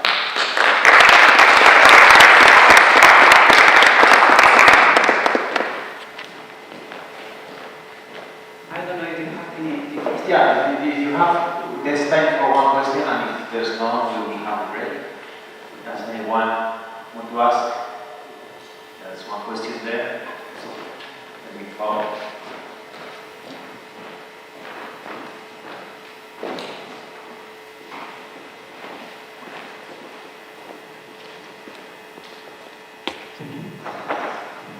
So the question is related to the fact that we need people, certified people who know how to work in fields in terms of pumps and energy and solar panels and windmill. And the main question is, how can you make attractive those works for people who lived in the city and try to study in the city, and now they have to move to the rural areas to do things that are usually considered not as great as being in the city? Well, I don't know, I'm listening to you, but I don't know if I understand what you will. So I will answer what I understood. In any case, you tell me. What's the problem nowadays in rural cities? At least, at least in the northern sector of Spain, okay?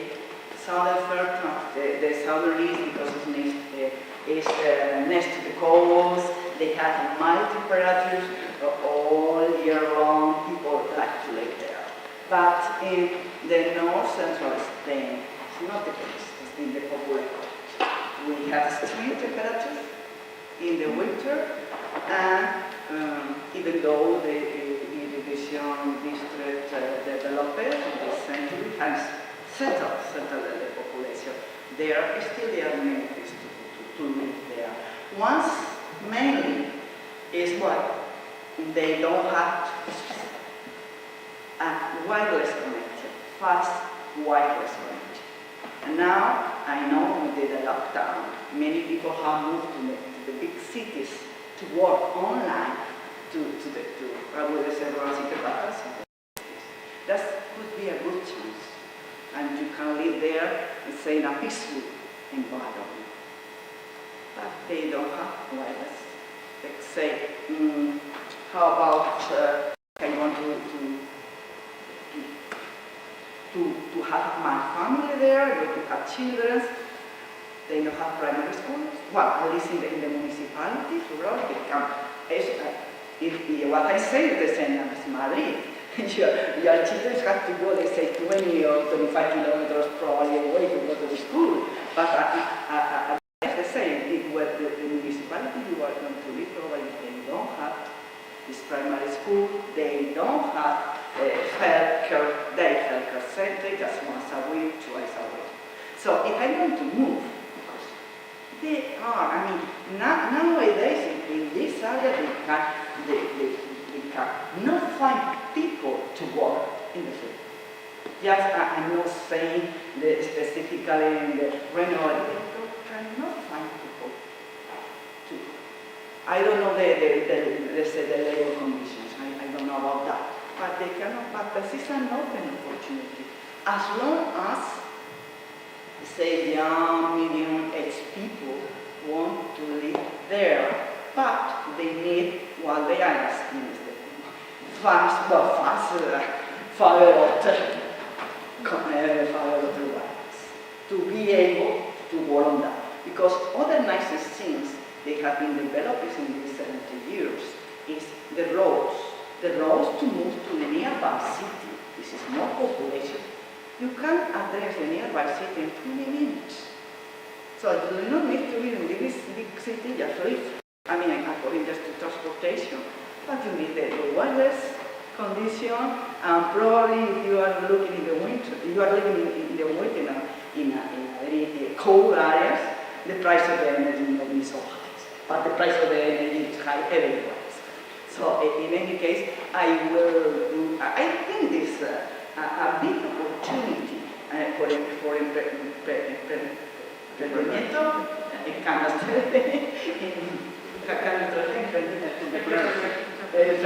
for these people, it's small. I know that they are small, medium companies, so just people also the university, from different specialties, they are offering their service. They drones to monitor the technological state, the same wineries. Wineries there. On that, they're paying out services, so these small companies have their side there. I don't know if I answer. To live there, why? Okay. Wireless connection. Thank you very much for the question, and now we will take a short break, 10 minutes, and then we'll come back because we will finish with Professor Oded Nir and Professor Isaac. So we will give 10 minutes and go and have a coffee or rest. Thank you very much.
falta el hilo. ¿Funciona? ¿No? El otro mejor.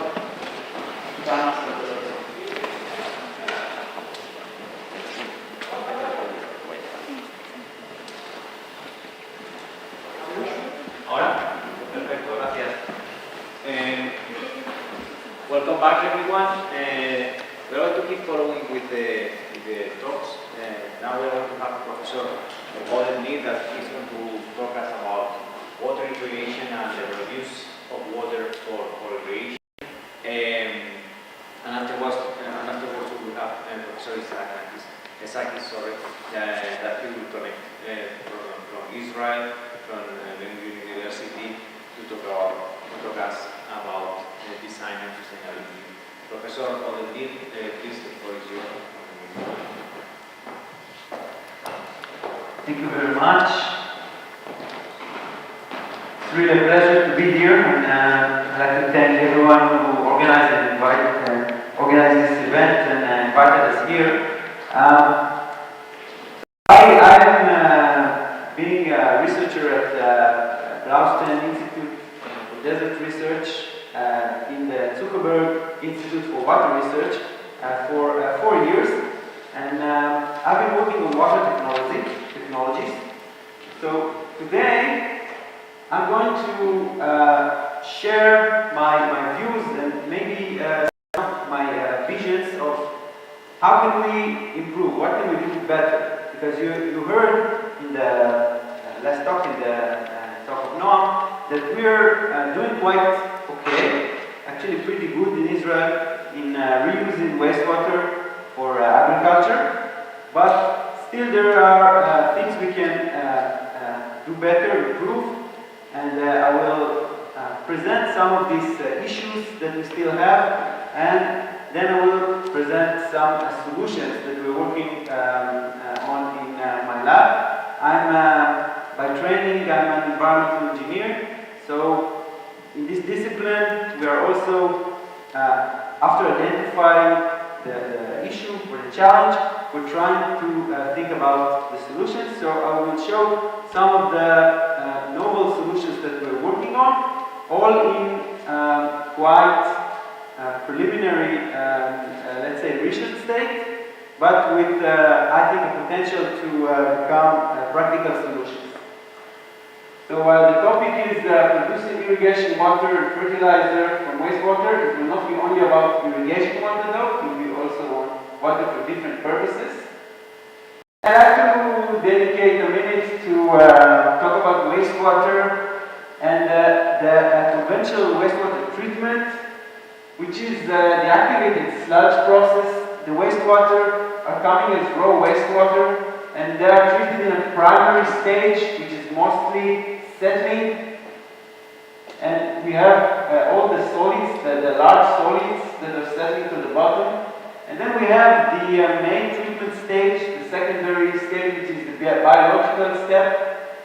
All the organic matter is being treated here and is being consumed and disintegrated by bacteria. And finally, we have a secondary settling tank where we get all the bacteria settling here, and we get clean water, which is called the secondary effluent. Now, secondary effluent is still used in Israel for irrigation, and also in many places in the world. Secondary effluent is discharged to rivers and lakes in many places of the world. But a much better option, or more environmental option, will be to apply another treatment stage. Usually we talk about sand filter that removes some of the smaller particles in the wastewater and make the water better or higher quality, and this is called the tertiary effluent. Now, the tertiary effluent can also be discharged to rivers and lakes, as done in most of Europe or other abundant countries. In arid country, we have to consider the option of reusing this water, and that can save us, of course, on using potable or clear wastewater. the question is what we can use the water for. So there are a few options. One is to treat them completely to a drinking water level. And this is done in some places in the world. Places like, this is an example from Singapore.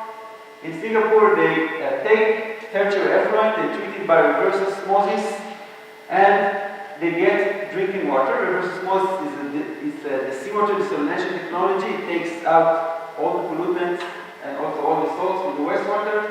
So we get clean water that we can drink. In Singapore, they don't have issue with public acceptance. In other places, maybe there's some more issues. In California, for example, they also do this, but first they inject the water to the aquifer and then pump it and use it as drinking water. For countries with very high seawater desalination, there are also other uses. This use or this technology is rather energy demanding.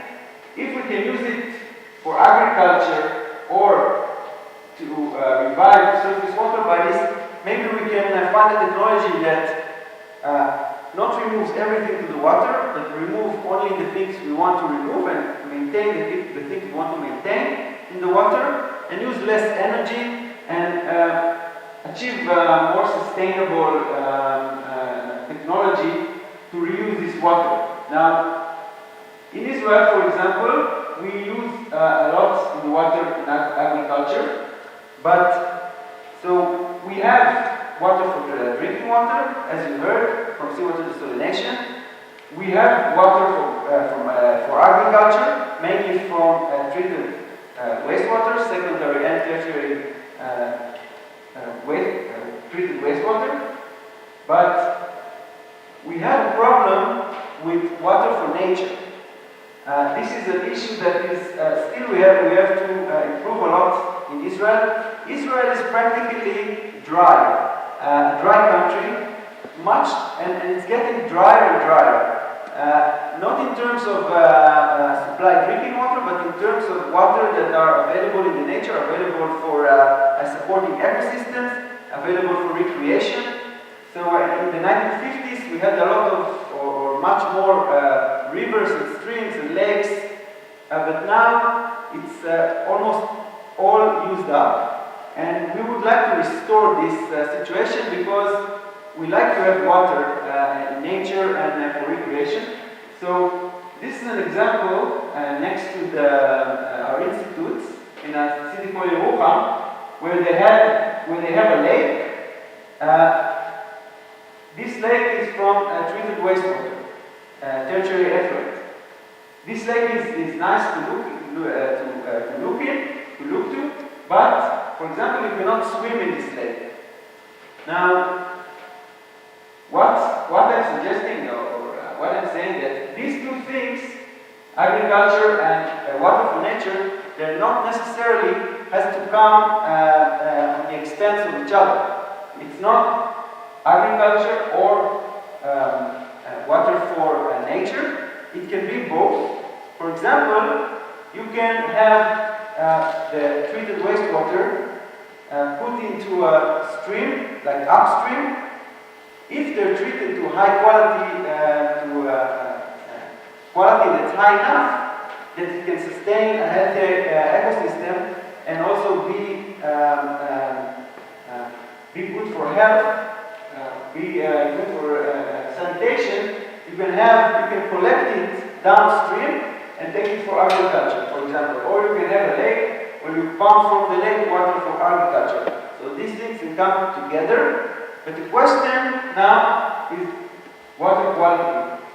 To which extent we should treat the water that we can allow all these nice reuse options of the water. And now we have some emerging topics that we must consider if we want to enhance wastewater reuse in such a way. So, for example, treated wastewater in many places in the world has too much salt because of the added salt that we add to our diet and industrial uses.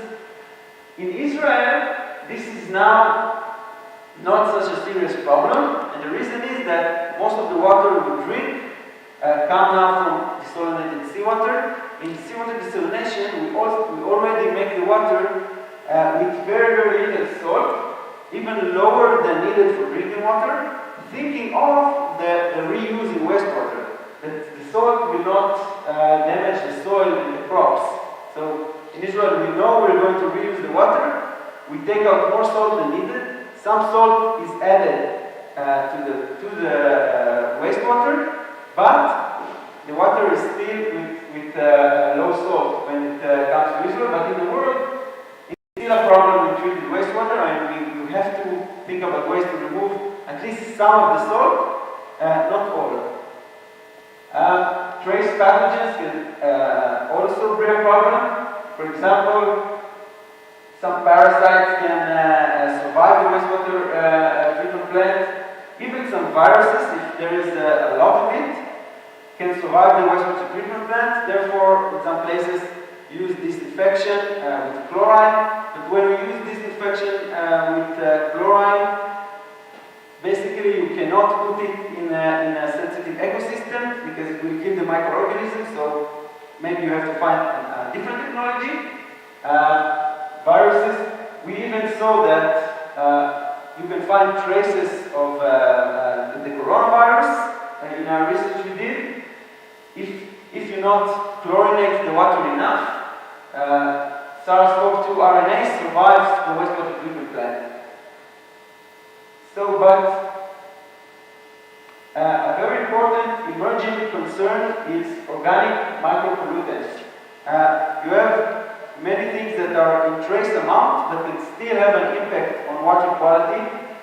These things are like traces of drugs that are always in the wastewater because we consume drugs and some of these materials leaves our body and goes to the wastewater, and there is traces of drugs in the treated wastewater. There is also molecules that are called PFAS. These are some organic, long-chain, fluorinated carbon materials that are used in many, many industries. And these chemicals are not easily degraded, and they accumulate in the environment and can have serious impact on our health. Some research found that this can go to groundwater from irrigation, and also some of these drugs can also take up by crops. And another issue is nutrients. The main let's say, goal of wastewater treatment is to remove organic matter. Many times, nutrients are not sufficiently removed, and if you want, so if you're going to take the waters and use it for irrigation, you can argue it's okay to have some nutrients in the water because the plants need nutrients anyway. But if you're going to use the water for reviving a stream or an ecosystem, then you don't want nutrient pollution because that will lead to eutrophication and algae growth. So this has to be controlled too and be reduced to a very low level. So one of the main let's say technology that we look at in my lab for upgrading the wastewater to such quality is nanofiltration. Nanofiltration is a kind of membrane treatment, but it's not desalination. It does not remove all the salt from the water. It's a more selective membrane technology. It will remove some of the dissolved matter in the water, but not all. So, for example, it will remove all the organisms. No organism can pass these membranes. The pores are really, really small. So, in terms of controlling pathogens, this is a very good solution. It will also, this kind of membrane also allow for very low energy treatment because it's very permeable. It allows water to go through quite easily, and you don't need high pressure at all when you see how low we can work. You don't need high pressure to operate these processes. This can reject phosphorus, depending on which membrane you use. It can reject the nutrient phosphorus, and it can also reject these organic micropollutants to some extent. So these things we're working to improve. You can tune in these membranes. You can tune the rejection of ions and other solutes. So you can basically tailor a membrane for your reuse needs. If you need to reduce some of the salt, you can do it. If you don't want to reduce the salt, you can have a low salt rejection membrane. This is an advantage. And with these non-filtration membranes, some of the membranes you can find are very robust. They can stand in mechanical stress or chemical stress, which also make it highly advantageous in terms of practical use. So I'm going to talk about the micropollutant removal challenge and what we do in this field. So you can see that if we try to apply non-filtration for removing micropollutants, these results are for the drug called carbamazepine, which is a drug for epilepsy, a very it stays in the environment, very durable drug. And you can see this is the rejection by the membrane. So you can see that maximum we can remove about 77% of it, so not always removed. Some is passing through the membrane. And this is with most of the organic micropollutants. It's the same picture, not complete removal, but partial. Some lower, some higher, depending also on the membrane. So we are working now to try to improve it, and my postdoc Mohit is now working on an idea to take a membrane, a non-filtration membrane, and incorporate another technology inside it in one step. The other technology is absorption. And what we want to do is we want to take sorbents that are specialized for removing small organic micropollutants like drugs and PFAS. A sorbent called beta-cyclodextrin, for example, is recently developed material for absorption. The advantage of this material is that it has very high kinetics for absorption. It can absorb very fast, this material. So what he does, he incorporates this material into a porous support layer. This layer is not a non-filtration membrane, but a membrane with bigger pores that only support the non-filtration membrane. And in this matrix, he embedded these sorbent materials. So when the water goes through this material, the organic pollutants are absorbed. Now on this material, we use a technique called the deposition of polyelectrolytes in a layer by layer to create the non-filtration membrane, which is also rejecting the micropollutants. So this layer, so what we get this membrane, which is non-filtration on top, and a porous support layer with the sorbent material inside. This is how it looks under the microscope, the electron microscope. It's a cross-section of the membrane. You see, this is the illustration of the material. It looks like a small cut cone with room for absorbing the organic molecules. And you see, all this is the porous support. This thin line here, this is the non-filtration layer. Only this thin line, thin layer here. And inside, this is the absorption. This is the absorbed material. Now you can see it only here, but it was also in filling the pores of the membrane. So as I said, the concept is that we have feed flow with organic micropollutants, and most of these are rejected by the membranes. Some of these are able to pass through the membranes, but are absorbed inside the membrane. You see here, and we get water, basically we get clean water, free of micropollutants. After that, you can regenerate the membrane using something like ethanol, for example, and get all your micropollutants concentrated in a concentrated stream like ethanol.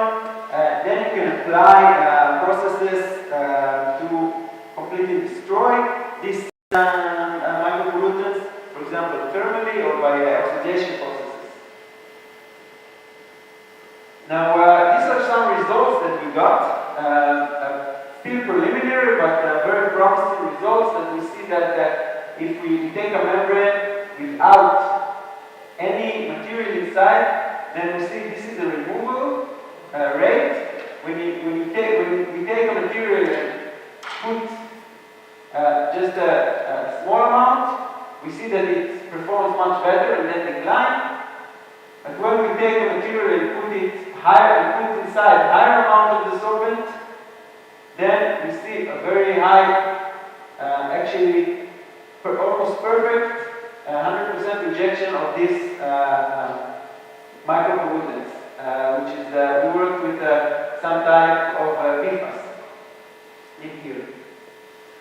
So this is about the micropollutants issue and what we are trying to do with it. And I want to talk about a different challenge, which is the phosphorus challenge.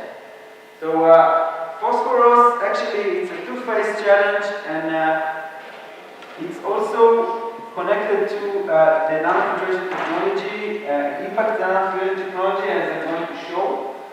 So phosphorus, from one hand, it's an environmental pollutant.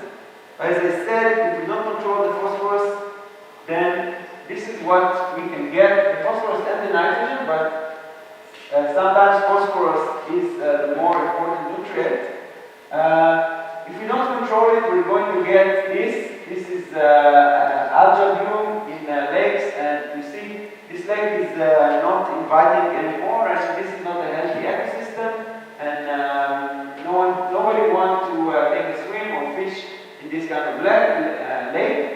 So we want to avoid this kind of situation, and by controlling nutrients discharge. This is one phase of the challenge. The other phase is that phosphorus is a critical non-renewable resource. This is an essential component in fertilizers, but unlike the other components in fertilizers like nitrogen, we do not have an infinite reservoir of phosphorus in our world. We mine phosphorus as phosphate rocks, and then we make phosphoric acid from it, then we make fertilizer, we apply to the fields, but we generally almost don't recover this phosphorus and reuse it as fertilizer. It's all dispersed in the environment. Eventually it reaches the soil or the ocean, and it's diluted and practically lost. So this reservoir of phosphate rocks are gradually depleting. We have to start thinking about recovering phosphorus from wastewater and other sources like animal manure and other phosphorus-rich resources. And these two challenges are of course connected. If we can remove phosphorus efficiently, we need to think of ways to remove it so we can also recover it, not just remove it from the wastewater. And the phosphorus challenge is connected to another challenge in nanofiltration, which we call the high recovery challenge. What is high recovery? High recovery is that if we have this process of nanofiltration, basically we take water and we push it through a membrane, but we cannot push all the water through the membrane. We have to have a liquid stream called the concentrate. This is what left behind in the membrane. And we cannot have too much of this concentrate. We have to minimize it.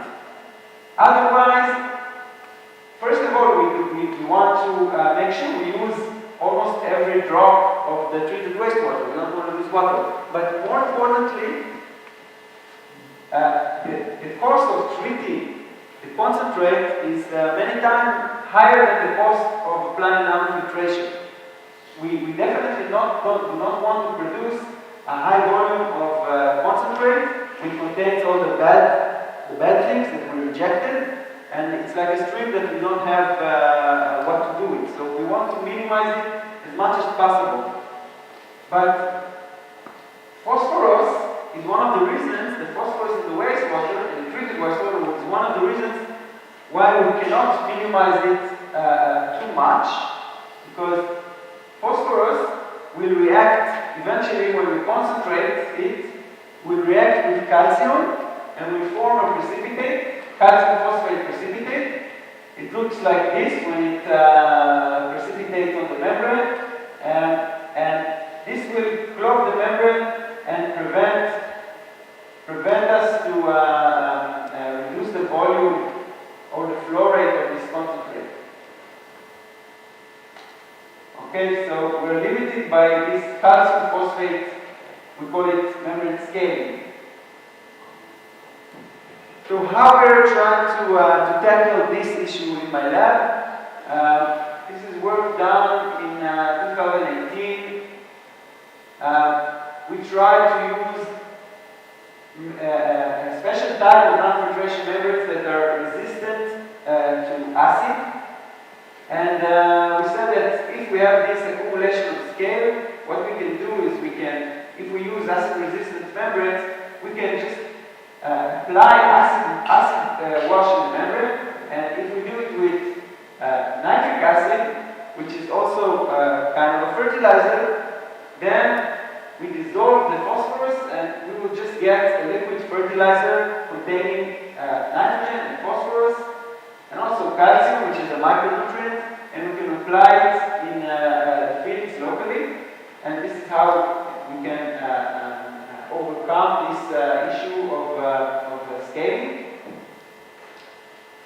Now we're working on a slightly different approach, because this approach with the acid, we figured out that we may not want to use this much chemicals. So we're now my PhD student Chidi is now working on a process where we try to make all the calcium phosphate go to the concentrate instead of accumulating on the membrane. So we use a different type of special NF membrane with the possibility to perform backwash on this membrane. This is the membrane. This is the development of this membrane is done in collaboration with Aachen University in Germany. It's a hollow fiber membrane that can be backwashed. So if we can apply mechanical backwash, we can remove most of these particles. Normal NF membranes, in normal NF membranes, we cannot apply backwash. This is why it's unique.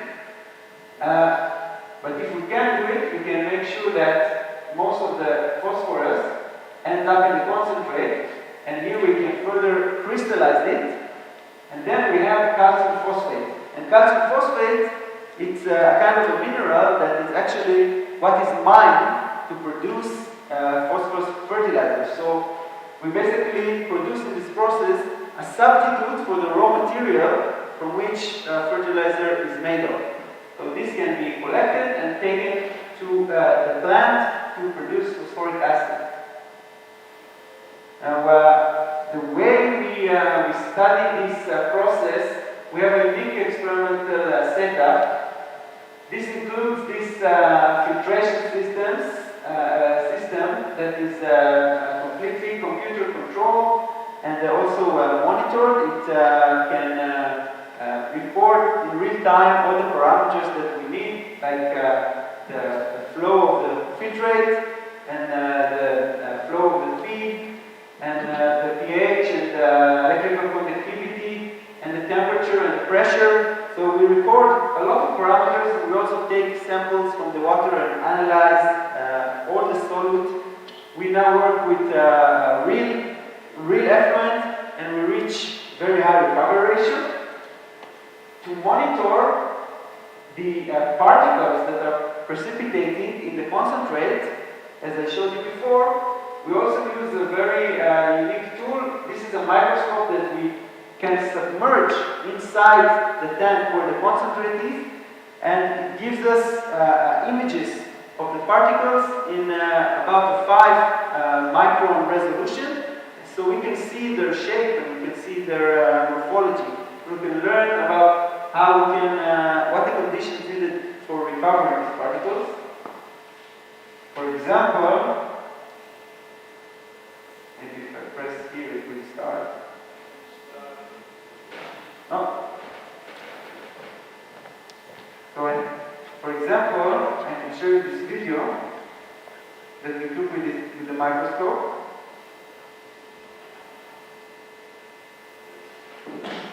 So here you can see how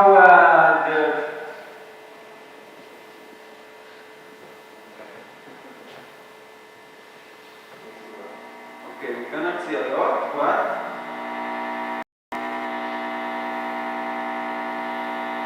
you can see here how it looks like these amorphous looking calcium phosphate crystals, but when the time passes you will see that these initially amorphous crystals, they will turn gradually into a more crystalline phase. You see this bright light, these are more crystalline phase that is forming from the amorphous calcium phosphate, and this change in morphology has a lot of impact on the way that the membrane responds to this scaling. Now, some results from this research show that we can actually achieve very high recovery ratio. So the recovery ratio is the amount of permeate that we extract from the feed. So we go above 95%, which means that only 5% is left as concentrate. And I think we can go higher, even to 98 and 99%. We're definitely aiming toward this goal. You can see that we get very high rejection of phosphorus, which is basically what we wanted. We want to control the discharge of phosphorus from the environment. We don't get a lot of salt rejection, which is also something that we want. We don't want to remove the salts because it's low anyway. And we don't want to remove a lot of calcium and magnesium because these ions are good. We want them in the irrigation water. And we see that we don't remove a lot. Desalination membranes will completely remove all these things, but we prefer to leave them in the water. In this way, it also consumes less energy. Okay, we remove less salt, so we also consume less energy. And you can see here the pressure that we operate in. We're under 4, we're about 3.2, 3.3 bars. This is very, very low and I think affordable. So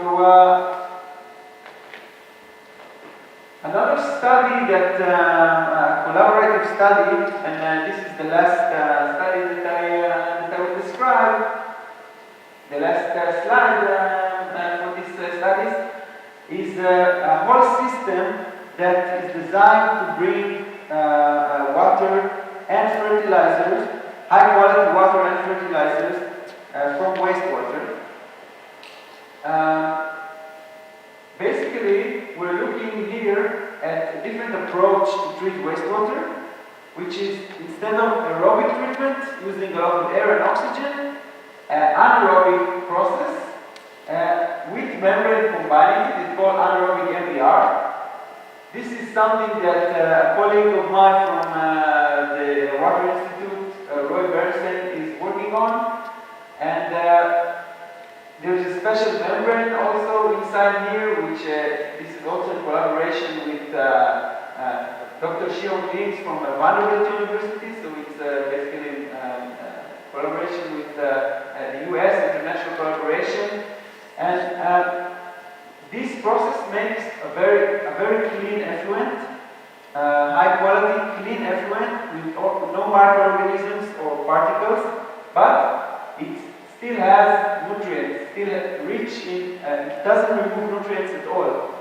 This is, on one hand, it's bad because you have nutrient pollution, but in the other hand, it gives you the opportunity to recover almost all the nutrients from water, from the wastewater, and to produce high quality fertilizer that is ready to use in modern agriculture.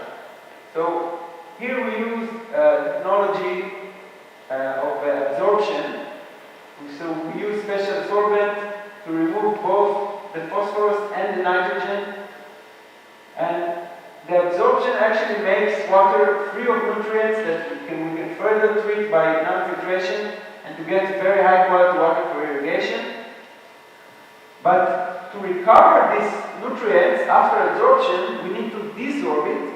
So we do it in another step where we desorb these nutrients, and then from the desorption solution, we have to treat with advanced membrane processes that I will not expand too much because no time, but of course I can expand later.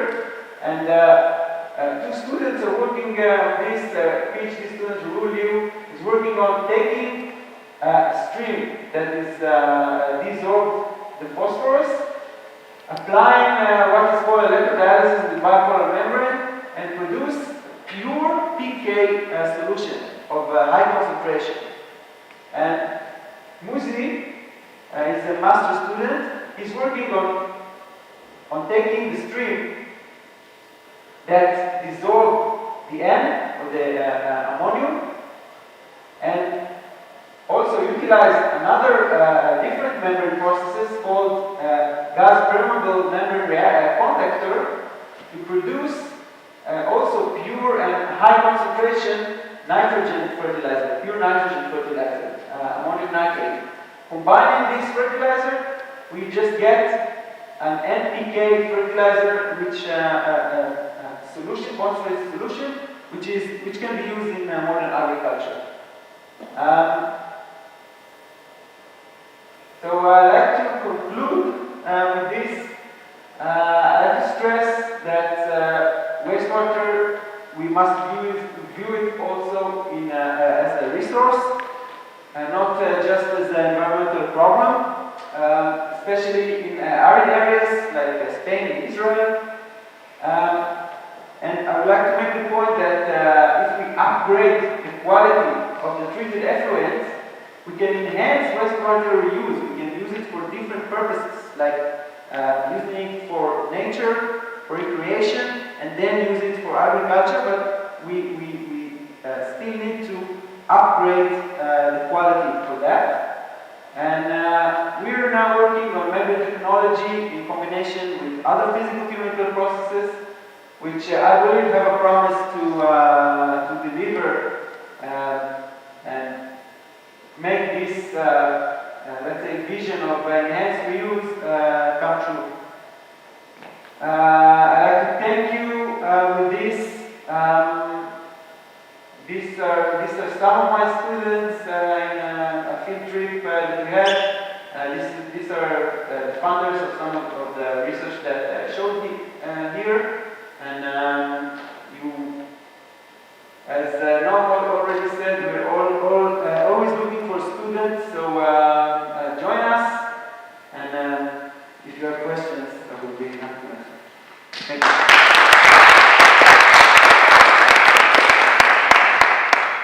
Thank you very much, Professor Nir. Is there any question? Carlos, here. We have to recurrent. Just two short questions. One, can you give us an estimate of how much phosphate you recover from what's being used? I mean, in other words, do you envisage to be essentially autonomous, self-sufficient as far as phosphorus is concerned? And the other question I have is microplastics. Is that an issue? Okay, regarding the first question, unfortunately, we are very far from being autonomous, and we only now, globally, I mean, not just Israel, only now starting to think about recovering phosphorus from wastewater. We cannot completely not rely on phosphorus, but we have to we can and we must reduce it substantially. And wastewater contains a lot of phosphorus, but we also have to go to the other very rich resources like animal manure and agricultural waste, animal agricultural waste. But I don't think we will reach in the near future to like a full circularity. But we must, for the future, we must increase it. And for the question of microplastics, this is also very good question. It's also emerging concern. It's emerging also by the fact that we're completely now in the dark regarding the health effects of microplastics. We don't know. We know there's some environmental issues with it. We're not sure yet about health issues. So we don't know if it's such a great problem or not. But it's really important to do research on that. I'm not doing it, but other researchers in my institute are definitely looking into it. And now we also have a very advanced lab for measuring microplastics and also micropollutants in water, in environmental samples. Thank you. Hi, I would like to ask you about the calcium phosphate that was forming on the top of the nanofiltration membrane. And if you know that this material has any kind of mechanical properties, as you might be able to use some sort of nanoparticle that are magnetic to make them into the membrane using a non-energy requiring system of magnets just to move the membrane or to make it expand or contract a little bit to make the calcium phosphate just fall down the system, if it makes any sense. Or let's talk. It sounds interesting. You can tell me more about it. Thank you. Any more questions? I was going to ask about the microplastics too, so thank you, Carlos. Well then, if there's no more questions, I'm going to say thank you very much, Professor Oded Nir, and I will give the floor to Professor Isaac Mer, which is connecting from Israel, and he will talk us about digital architecture and how we can design in this uncertainty times that we are living. Thank you very much for joining us, Isaac, Professor Mer. The floor is yours.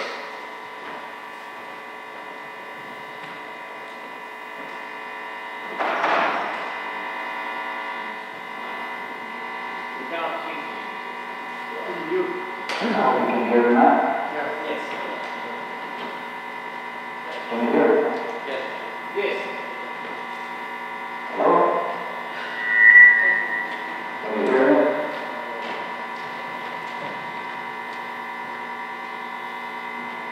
Yes? Yes. Yes. Okay. I was asked to talk about this architecture of the town planner, and probably you'll wonder why is that part of your latest seminar.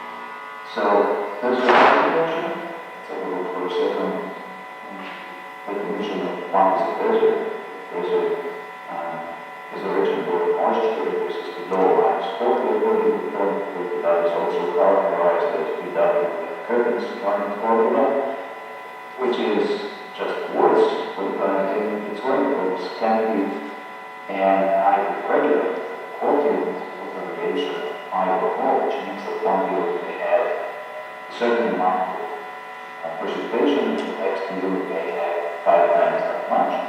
Under these conditions, soils will be mature, dust storms and sandstorms, and since vegetation integrates all these factors, it will be sparse and will be contracted high. You can see how sparse it is. Desert pavement, desert varnish, are common phenomenon, deflation, the removal of soil from the ground is most pronounced, so you see here in Calcamada area. So that's a desert. And this is where I come from. This is the route from my home, northwest. Summer day, just a week a day before the storm starts, sandstorm and the snowstorm. As you can see, it's very high at times that in the waves of climatic events and effects. So why is it relevant for Europe? Well, I'm sure that you've seen this map, which is the risk of human-induced desertification, which is very high risk, then high, which is the orange, and then moderate yellow, gold, which is the green, and this is Europe, and this is the Iberian Peninsula. So European certified. If we look at the water stress, I'm sure you know it as a title. This is where the countries with most water stress pronounced processes are in red, etc. This is Europe again, this is the Iberian Peninsula. So what we do in terms of planning design in the desert, it certainly has to do with what you should be worried about and maybe picking from us some of the lessons we've learned. It's a fact that we live in times of climatic uncertainty, extremes, exacerbation of the extremes, and it's also a fact that we are going through a pronounced process of global warming. Summer of 2003 being considered at the time as the hottest on record, with over 15,000 deaths for the month of August in France alone. I'm sure that in Spain we had large numbers as well, but it was not surpassed. For the summer of 2016 being the hottest on record, then 2020 the second hottest, for July of 2021, last July, being the hottest on record again. And according to the National Oceanic and Atmospheric Administration, the summer of 2021 was taken up with a dust bowl, a huge event that caused the transition of tens and hundreds of thousands of Americans because of an exceptionally dry period. It's also a fact that global population is growing. In 1980 it was less than 4.5 billion, by 2050 it's going to be over 9.5 billion. And out of this, the urban population, the percentage of the urban population is growing as well. The urban population is growing in absolute terms as well. As relative was 1980, it was only 39% of the world's population that were urbanized. By 2050, it's going to be 2/3. And that's what our cities look like today, which does have a number of repercussions and impacts on our daily lives. It's also a fact that under these conditions, the urban denial effect is being exacerbated. That's the urban denial, which is, I'm trying to turn that into laser pointer. The heart of the cities, where we have the densest population, the construction, the best system construction, these parts of the cities turn out to have a much higher temperature than the surroundings of the city, called the urban heat island. And it's a challenge to green our cities with parks, green roofs, and green facades, which of course connects directly to water, which is yours.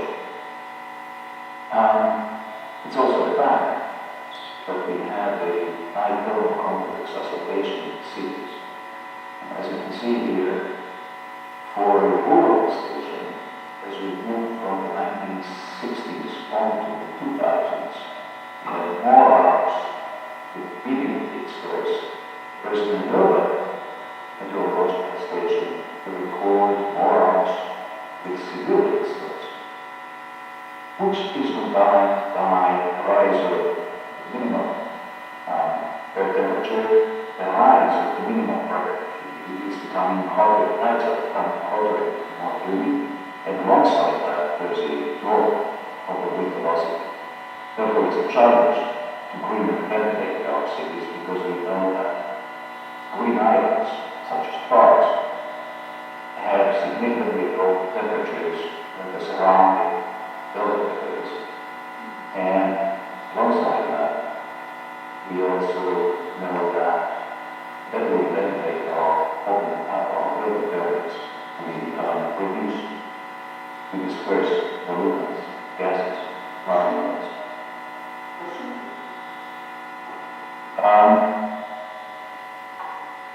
It is also a fact that the extreme exacerbation includes flooding. And here we have some recent events from China, People's Republic of China, and people trapped in just a couple of months ago in the underground.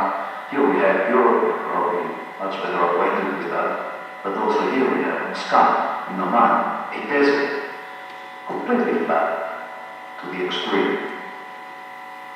Therefore, the idea of developing cities that have inter-urban water absorptive channeling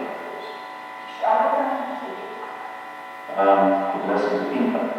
Could you please let me know if you listen, if you can hear it?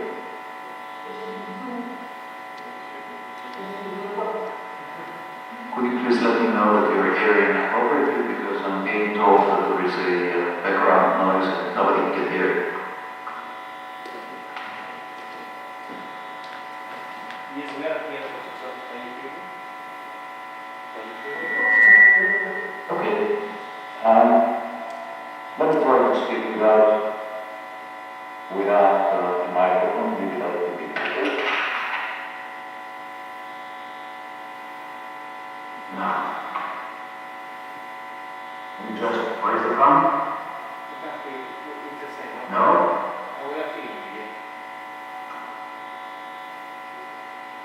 No? Okay, let's start again.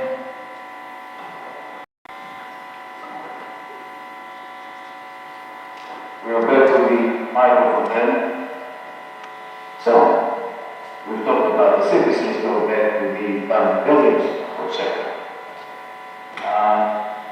Buildings are responsible for about 50% of the overall energy that we use in the OECD countries.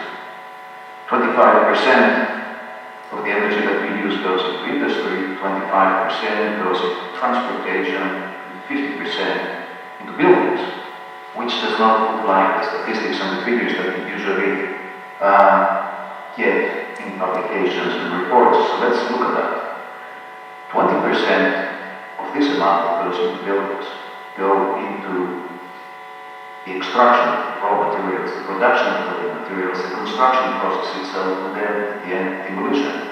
So that's what we call embodied energy. Then the other 80% is the operational energy, which is the energy for heating and cooling and lighting, ventilation, and all the apparatus that we have in our buildings. 50%.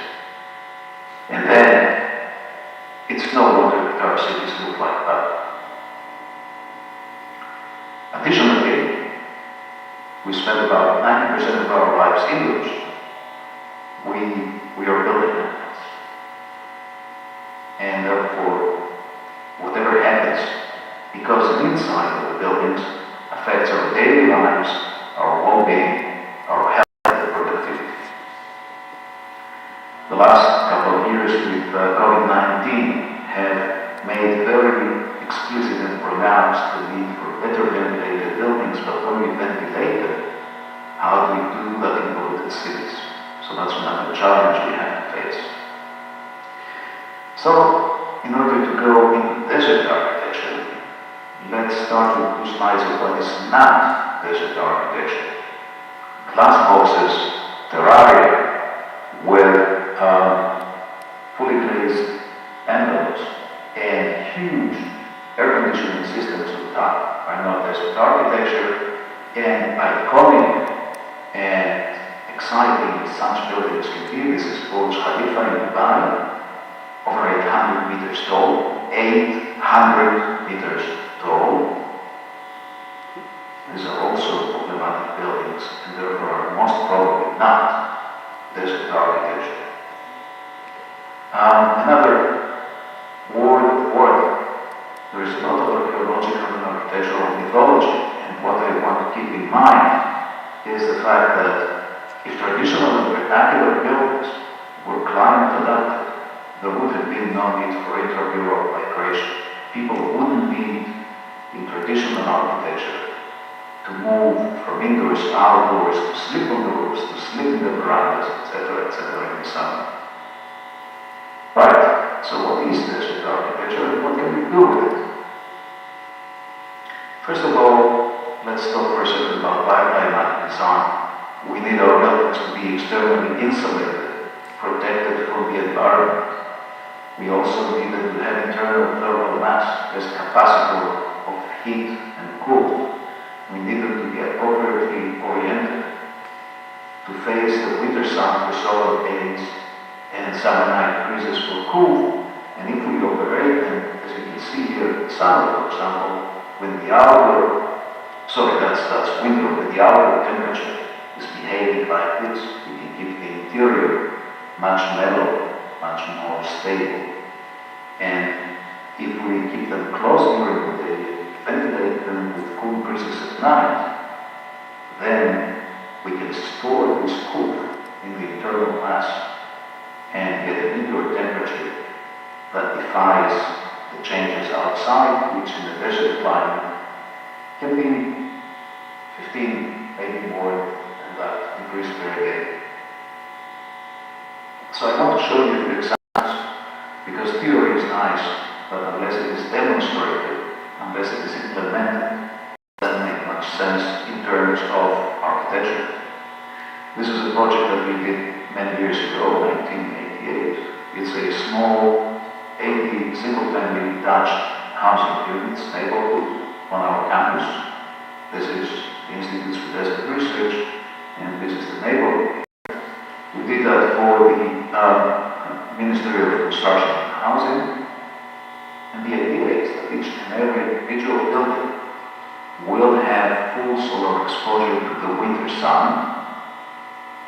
and we provided on top of the layout of the neighborhood, as you can see here, specific dots on which the buildings, the individual buildings should stand, so that we have distances in between them that allow for solar access. But as you can also see here, we have provided geometrical tools, rules of thumb. What is the height of the southern light building? And in order to allow full solar access in the shortest day of the year, the lowest solar altitude and the longest shadows. This is the 21st of December, and you can see that the shadows of the southern core not enter the northern buildings. Likewise here, the shadow of this southern light building does not enter the building itself, it's north. We were told by colleagues that a single-family home possessed detached is not something that is a real challenge. So we picked up this challenge and we get another project from the Ministry of Construction and Housing for 1,000 housing units in an urban area. This is the city of Beersheba with nearly 250,000 people, and this is what we designed. Now, if we would be very lucky, we would get a bridge that would be running east-west, and therefore we would have a south-facing slope we designed, but instead we had something that's running from northwest to southwest, and it's all cut by, what is it? By erosion, by dry riverbeds. This is what we designed, and we didn't do what is usually done. We didn't cut the mountains to fill in the valleys, which is what traffic engineers would provide as a solution. We rather embraced the topography, and we developed specially building prototypes that sit on the slope, and therefore we got full solar access for almost all of the units, full wind access for almost all of the units, and we tested them by running simulations for each and every prototype of those 1,000 units. So what buildings can look like in a desert environment to minimize this 50% of the overall energy use. So this is the administration building of the Institute for Desert Research, which we designed in the late 80s. I will just say that Mikhail Gorbachev was the person that got the ribbon when the building was inaugurated. I don't have a photo of that, unfortunately. But this is a 2,000 square meter building which is sitting around a central patio. Central patio is operating by greenhouses, you can see up here, and originally was covered with a special polycarbonate which would allow low direct solar radiation to penetrate by about 80%, and at high angles would redirect outside over 85% of it. So the winter, the greenhouse is heating up. The area at the top of the greenhouse, the apex, may reach around 32 degrees during the day, and it is sucked into each one of the individual second and third floor offices by small fans, which keep the indoor temperature between 90 and 20 something degrees with no severe heat. Okay, so that's winter. I didn't say that this is a high-gas desert, which means that the temperature in winter sometimes is 9 to 12 below 0 degrees, so the snowstorms of that gives you an idea. What happens in summer? Well, we have this tower, which does something very similar, not unlike our bodies when it's wet.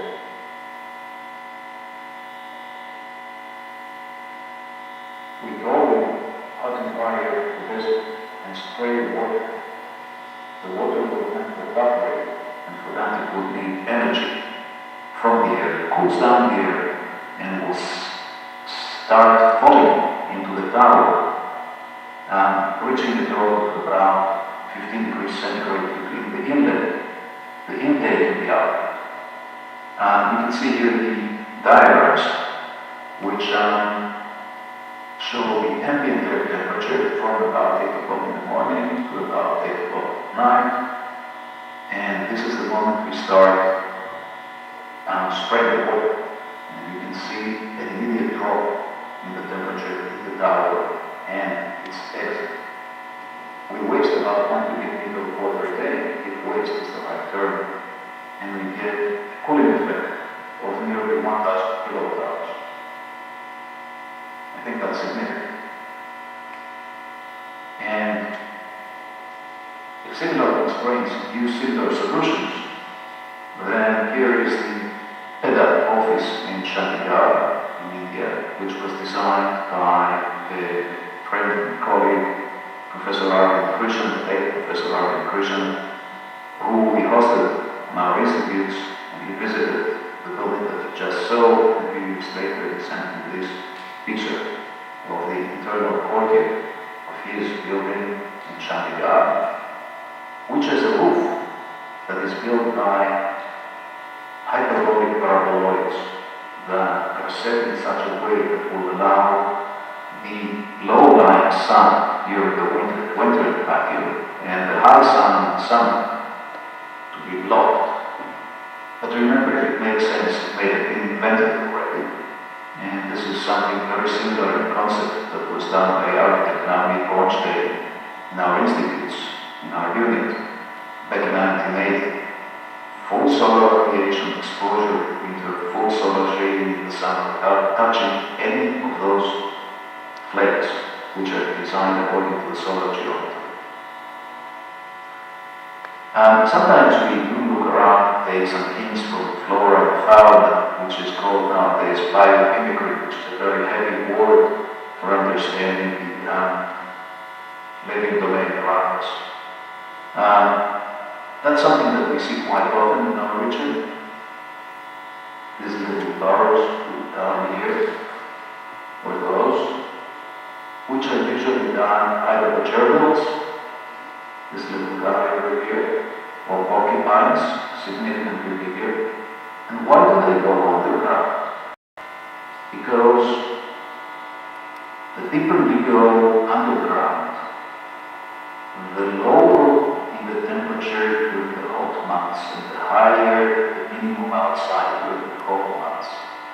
If this is the monthly average minimum, the monthly average maximum, the dotted line is the temperature of the soil at about the depth of the meter. Cleverly done. So, we built 9 years ago for the Ministry of Energy 2 domes on the ground, which were later covered by soil the depth of about 1.5 meters on average. And if in the summer the temperature outside is running up and down like this, and you can see that it goes well above 30 degrees and down to 15, the temperature indoors can stay around 24 to 26 degrees centigrade, air conditioned. In winter, when the temperature is well below 15 maximum and goes down to 5, maybe sometimes much less than that, just by exposing the big south of the sun, we can get indoor temperatures which are significantly higher than the average, normal severe heat. And in terms of what we build, what does that have to do with water, here's what this building looks like. This is the building. So for areas that are significantly sensitive in terms of landscape, we may produce buildings that just merge with the landscape. Not everywhere this is possible or reasonable, and many years after that building that we saw a kibbutz from the deep valley, a commune, or a cooperative settlement, which from the deep valley between Israel and Jordan asked us to design a library, and they wanted it to be underground because of the dramatic scenery of the mountains. We told them the soil temperatures are significantly higher than light, which was the envelope of the building would be brighter. So we super insulated the envelope of the building, then covered it with vegetation, and we got extremely good results. The building operates with no air conditioning in an extremely hot part of the country. This shading is very significant. If this is the temperature fluctuation in the area that we just saw in the summer, then an exposed non-insulated building will reach indoors almost as high as ours, and the lower temperatures won't be as low as we like. But the moment we shade its roof or other parts of the envelope, we drop the temperature indoors by about 38, 34, that's 4 degrees centigrade. Down here it's already below 30, which is alright. We can ventilate the building at night. We can air condition with much less energy. And if we insulate that building, here we are, insulated, right, non-shaded. melting temperature, which also will be much easier to treat artificially. Contemporary architecture is about turning constraints to assets, and this is a private residence that follows all of the rules that we talked about now. It has south-facing facade with big windows for winter solar gains. It has smaller windows in the north for night ventilation in the summer. It has external insulation, internal glass, external shutters for the windows, and this is the December outdoor temperature. You see that every now and then we reach or approach 0 degrees, and these are 4 different points into the building which are around 20 degrees centigrade auxiliary. And when it becomes acid, and this is our daughter when she was young and thought that the sandstone was funny as a snowstorm, this is what we can get. When outside, the temperature can reach 40 degrees, maybe higher than that, and maybe the electricity grid will collapse. And even if you have air conditioning, there's nothing to run it from. A well-designed building will stay around these temperatures for maybe 2 days. And this can make the difference between survivability or not. Are all solutions necessarily better adapted to the environment? And here we have the technology factor, which means that it depends on the details of the systems. Many people will say that desert architecture should be architecture made with soil, mud, because this is how people built in the past. So we tried many years ago with a project funded by the Ministry of Energy to see if we could produce adobe buildings that would behave properly without auxiliary heating and cooling in the desert. You can see here the plan of the building. Now this is a north arrow, this is a south facade with windows, and this is the building. South facade, the big window facing the winter sun and protected by a pergola pipe for the summer. And additionally, the master bedroom with what we call a throne wall, a wall which is supposed to absorb the solar radiation during winter days, store it during the night, store it for the night, and then radiate indoors. But this is different from the traditional throne walls because those triangular prisms can be rotated. This is what they have facing the outdoors on a summer day, and then on a winter day they will be facing the outdoors with a dark surface to allow them to absorb as much solar radiation as possible. And then on top of that, we have a wind catcher, similar to what you saw in the administration building of the institutes, which allows the introduction of cool night air or the evaporative cooling during hot summer months.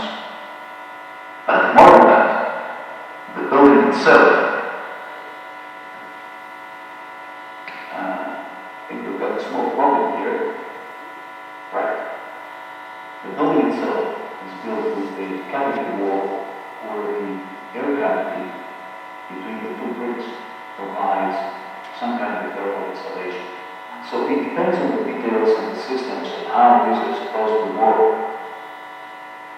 Right, I get a message that we need to sum it up. So finally, I will just say that the last few years we've been running a whole series of projects, research projects for the Ministry of Environment and Protection, testing different materials such as hempcrete, which we try to produce with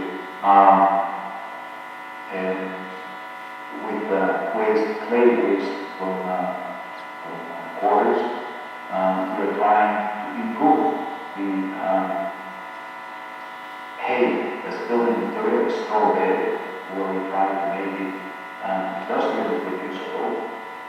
And if I'm running faster and faster, I'll just say that if you remember, 20% of the energy that we use for buildings is invested in the materials, in the prevention of extraction of raw materials and production of building materials, and therefore we do here different research that says, let's look at the demolished buildings in the cities as the producers of our raw materials to conserve energy. And we've been working on tall buildings, but there is no time to talk about that. More and more buildings, sort of around the world, are becoming extremely tall. Here, like laboratories 250 meters above the ground, and we are measuring the energy needed for heating and cooling office buildings fully placed. A terrible idea for hot climates.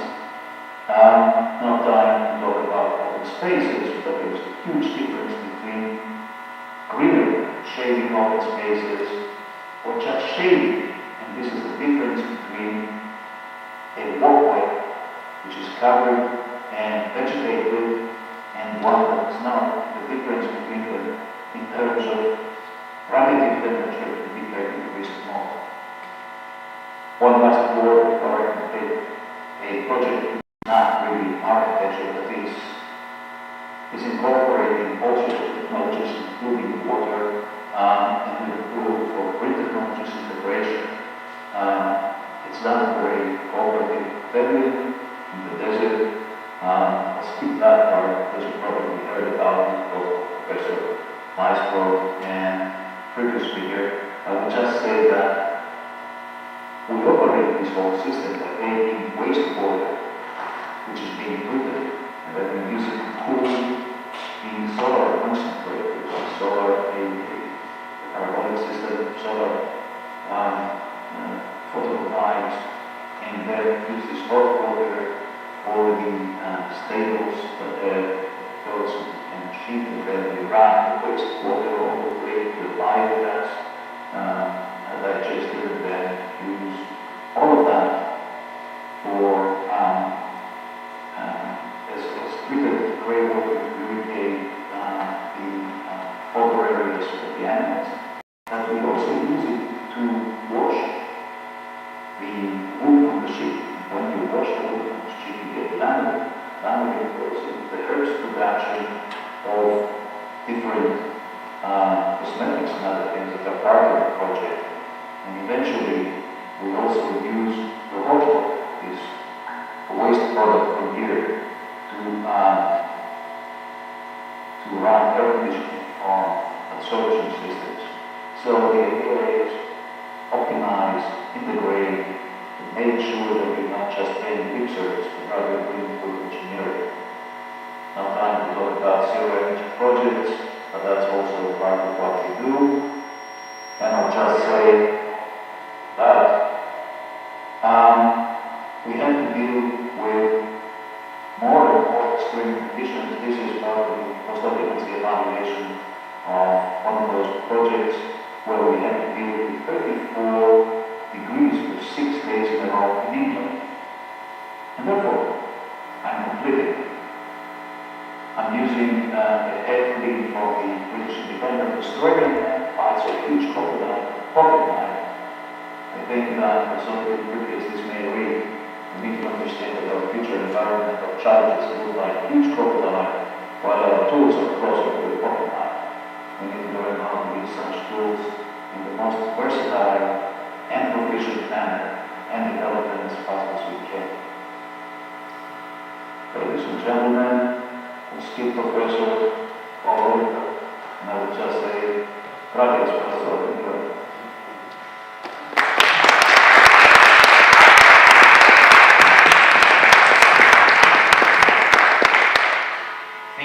Thank you very much, Professor Mer. We are short of time. I don't know if anyone wants to make a short question. Okay, then it's super interesting morning with all these speakers that we had. I really enjoyed all of them. We end up with Professor Mer talking about architecture and how this done. The last thing he was explaining, I think, is a great example about circularity, and it's amazing how they were taking advantage of every little thing of the house. From my side, just thank everyone that you come here and spend this morning with us, in particular to Madrid from UPM, who made possible to be here, and also Israel Embassy, Professor Weisbord, Professor Nir, thank you very much for joining us, Professor Gutierrez and Professor Mer for such interesting talks today. And finally, mentioning, just to mention that all this has been recorded and it will be available online. So if you want to watch it again, it will be, or you want to share it with someone, it will be available online. So that will be all. Thank you again. Thank you very much, and goodbye.